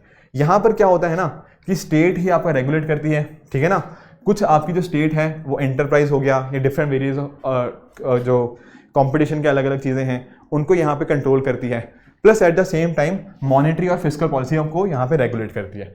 समझना, डायरेक्शनल प्लानिंग के अंदर क्या हो रहा था कि सोशलिज्म वाली कंट्रीज की बात हो रही है, यहाँ सरकार का बहुत मेजर रोल है। यहाँ पर ऐसा नहीं है, सरकार यहाँ पर पॉलिसीज बना रही है, आपकी फिस्कल पॉलिसी हो गया, आपकी मॉनेटरी पॉलिसी हो गया, बट ऐसा नहीं है कि यहाँ पे कंट्री के अंदर सोशलिज्म है। ठीक है, तो एक तरह से इसको इंडिपेंडेंट प्लानिंग के नाम से जाना जाता है कि स्टेट रेगुलेट करती है कुछ चीज़ों को। उसी तरह से कुछ और टर्म्स में, जैसे for example perspective planning. Perspective जैसे आप कई बार बोलते हैं ना कि लॉन्ग टर्म पर्सपेक्टिव होना चाहिए जिंदगी के अंदर, तो यहाँ पर भी ना पर्सपेक्टिव प्लानिंग उसको बोलते हैं जब हम लेट्स से बहुत लंबे टाइम की प्लानिंग करते हैं, 20 साल 25 साल, इस तरह की प्लानिंग जहाँ पे करी जाती है। एक वर्ड आता है इंडिकेटिव प्लानिंग का। इंडिकेटिव का मतलब क्या होता है? यहाँ पर क्या होता है ना, ये डिसेंट्रलाइज्ड मैकेनिज्म के ऊपर काम करता है। याद करो लेक्चर की स्टार्टिंग, वहां हमने पढ़ा था ना कि डिसेंट्रलाइज्ड प्लानिंग का मतलब, तो वही चीज यहाँ पे देखने को मिलती है। कुछ हमारे होते हैं पब्लिक सेक्टर, उनके लिए टारगेट दिए जाते हैं, उनको वो टारगेट अचीव करना जरूरी होता है। एट द सेम टाइम हमारा जो प्राइवेट सेक्टर है, सरकार उनको भी टारगेट देती है, बट वो उसको पूरा करें या ना करें वो जरूरी नहीं है। सरकार की जो इंस्टीट्यूशंस हैं उनको टारगेट अचीव करना होगा, पर जो प्राइवेट सेक्टर है ना उनको एक आइडिया दिया जाता है कि आप ये चीज करो, अगर नहीं करते कोई दिक्कत नहीं है, पर एक आइडिया दिया जाता है, एक तरह से इंडिकेशन दी जाती है, उसको बोलते हैं इंडिकेटिव प्लानिंग। सिमिलरली एक होता है आपकी इंपेरेटिव प्लानिंग। यहां पर भी ना देखो ये सोशलिज्म तो नहीं है, but at the same time की सरकार यहां पर ज्यादातर चीजें कंट्रोल करती है। थोड़ा सा फर्क है, आपको बस एक आइडिया होना चाहिए कि इसका मीनिंग क्या होता है। बाकी बहुत ज्यादा डिटेल में जाने की जरूरत नहीं है, क्वेश्चन यहाँ से पूछा नहीं गया है और मोस्ट प्रॉब्ली आएगा भी नहीं, बट कल को आ जाए, मान लो बुरी किस्मत हो और यहाँ से क्वेश्चन आ जाए, तो बस थोड़ा सा एक आइडिया लेके चलो। एक होता है डेमोक्रेटिक प्लानिंग। डेमोक्रेसी का मतलब आप जानते होंगे, यहाँ पर फोकस लोगों के ऊपर होता है कि लोगों की जो रिक्वायरमेंट्स हैं, लोगों की जो नीड्स हैं, हम कहीं ना कहीं उनको पूरा कर पाएं। फोकस यहाँ पे रहता है कि जो अमीर बहुत अमीर है, गरीब बहुत गरीब है, ऐसी सिचुएशन यहाँ पे ना आए, और अगर ऐसी सिचुएशन है कहीं ना कहीं उसको हम खत्म कर पाएं। That is democratic planning. इसके अलावा एक होती है फिक्स्ड प्लानिंग। फिक्स्ड प्लानिंग का मतलब एक फिक्स पीरियड ऑफ टाइम के लिए आपके प्लान्स बनाए जाते हैं। जैसे इंडिया देख रहा था ना 5 ईयर प्लान्स के लिए, तो 5 साल का फिक्स टाइम था। इस तरह से सोचा जाता है कि हाँ उस पर्टिकुलर प्लान पीरियड के अंदर हम ये टारगेट्स को अचीव करेंगे, उसको बोल दिया फिक्स्ड प्लानिंग। सिमिलरली एक होती है सेंट्रलाइज प्लानिंग। जैसे मैंने अभी फर्क बताया ना डिसेंट्रलाइज के अंदर और सेंट्रलाइज के अंदर। सेंट्रलाइज प्लानिंग के अंदर क्या होता है, एक अथॉरिटी होती है, कहीं ना कहीं वही सारी चीज़ों को कंट्रोल करती है, ठीक है ना, कि सारी जितनी भी प्लानिंग एक्टिविटीज है उनको यहाँ पे कंट्रोल किया जाता है, जितने भी सेक्टर्स हमें यहाँ पे देखने को मिलते हैं। एक आखिरी चीज है डिसेंट्रलाइज प्लानिंग, तो मैंने बता ही दिया, ठीक है ना, ग्रास रूट लेवल की बात हो रही है। देखो फर्क सिंपल समझो, सेंट्रलाइज मतलब ऊपर, डिसेंट्रलाइज मतलब जो लोगों के पास में जाके हो, ग्रास रूट लेवल्स के ऊपर। मैंने जो एग्जांपल दिया था ना कि मान लो कि पर्सन दिल्ली में बैठा हुआ है, वो यहाँ पे से बैठा हुआ कहीं ना कहीं उड़ीसा के लिए पॉलिसीज बना रहा है, तो उसको हम सेंट्रलाइज प्लानिंग बोलेंगे। डिसेंट्रलाइज के अंदर क्या होता है कि नीचे से लोगों की तरफ से ना आवाज उठती है, वो यहाँ पर अपने यहाँ पे सजेशन दे सकते हैं, ठीक है। यहाँ पे हो सकता है प्लान जो बनाएगा वो सेंट्रल अथॉरिटी बनाएगी, पर लोकल लोगों के साथ यहाँ पे डिस्कशन होगा, वहाँ के एडमिनिस्ट्रेटिव यूनिट्स के साथ डिस्कशन होगा, ग्रास रूट लेवल के ऊपर ज़्यादा फोकस रहेगा। ये सारी चीज़ें हमें डिसेंट्रलाइज प्लानिंग के अंदर देखने को मिलती हैं। तो एक आइडिया रखो, सेंट्रलाइज क्या है, डिसेंट्रलाइज क्या है, इंपेरेटिव क्या है, इंडिकेटिव क्या है, लॉन्ग टर्म पर्सपेक्टिव प्लानिंग क्या है, थोड़ा बस इनका बस एक डेफिनेशन पढ़ लो, उतना काफ़ी है। क्वेश्चन ज़्यादा से मेंस में यहाँ पूछे नहीं जाएंगे। एक क्वेश्चन आया था नीति आयोग का और प्लानिंग कमीशन के बीच में क्या फ़र्क है, वो हमने समझ लिया। बट अदरवाइज जो ज़्यादातर क्वेश्चन यहाँ से बनते हैं वो आपके प्रीलिम्स स्पेसिफिक ज़्यादा बनते हैं, तो हमें चीज़ों को भी थोड़ा उस तरह से ही पढ़ना होता है, ठीक है फ्रेंड्स। तो ये था आज का लेक्चर, थोड़ा छोटा था, रटने वाली चीज़ें थोड़ी ज़्यादा थी, आई अंडरस्टैंड। पर अगर आपने ना इसको पोस्ट इंडिपेंडेंस हिस्ट्री भी साथ में पढ़ी होगी, आपको पता होगा यार कौन से प्राइम मिनिस्टर के टाइम पे क्या चीज़ें हुई थी, तो डेफिनेटली ये प्लानिंग वाला चैप्टर आपके लिए बहुत आसान हो चुका होगा। तो इसलिए ना सिर्फ इकोनॉमी नहीं पढ़ना, आपको बाकी चीज़ें भी जितनी अच्छी होंगी ना, कहीं ना कहीं बाकी सब्जेक्ट में उनको हेल्प होती है। अगर पॉलिटी अच्छी होगी, याद करो लास्ट बजट वाला चैप्टर पढ़ा था, वहाँ मैंने बताया था कि अगर आपको पॉलिटी अच्छी होगी तो आपकी इकोनॉमी में वो हेल्प करता है, ठीक है ना। तो इस तरह से आपको चीज़ें पता होनी चाहिए। तो आई होप आज का जो चैप्टर था आपको अच्छे से समझ आया होगा। इसी तरह से आप भी अपने पे हार्डवर्क करते रहिए। चैप्टर आज का भी समझ आया होगा, टेक्निकल था आज का chapter, no doubt about it, but I hope आपको अच्छे से समझ आया होगा, ठीक है। तो ये थी आज की डिस्कशन। इसी तरह से आप भी अपने पे हार्डवर्क करते रहिए। नेक्स्ट चैप्टर थोड़ा सा बड़ा होगा, आज का चैप्टर तो आई थिंक 1.25 घंटे के आसपास आई थिंक हमारा लेक्चर था। अगला जो चैप्टर है ना वो काफ़ी बड़ा चैप्टर है, आई थिंक 5-6 घंटे लगेंगे उसको रिकॉर्ड करने के अंदर, बट डोंट वरी, उसको हम अच्छे से करेंगे, इंपॉर्टेंट भी है वो चैप्टर, तो उसको अच्छे से समझेंगे, ठीक है फ्रेंड्स। तो ये था आज का लेक्चर। इसी तरह से आप भी अपने पे हार्डवर्क करते रहिए। Goodbye and good luck.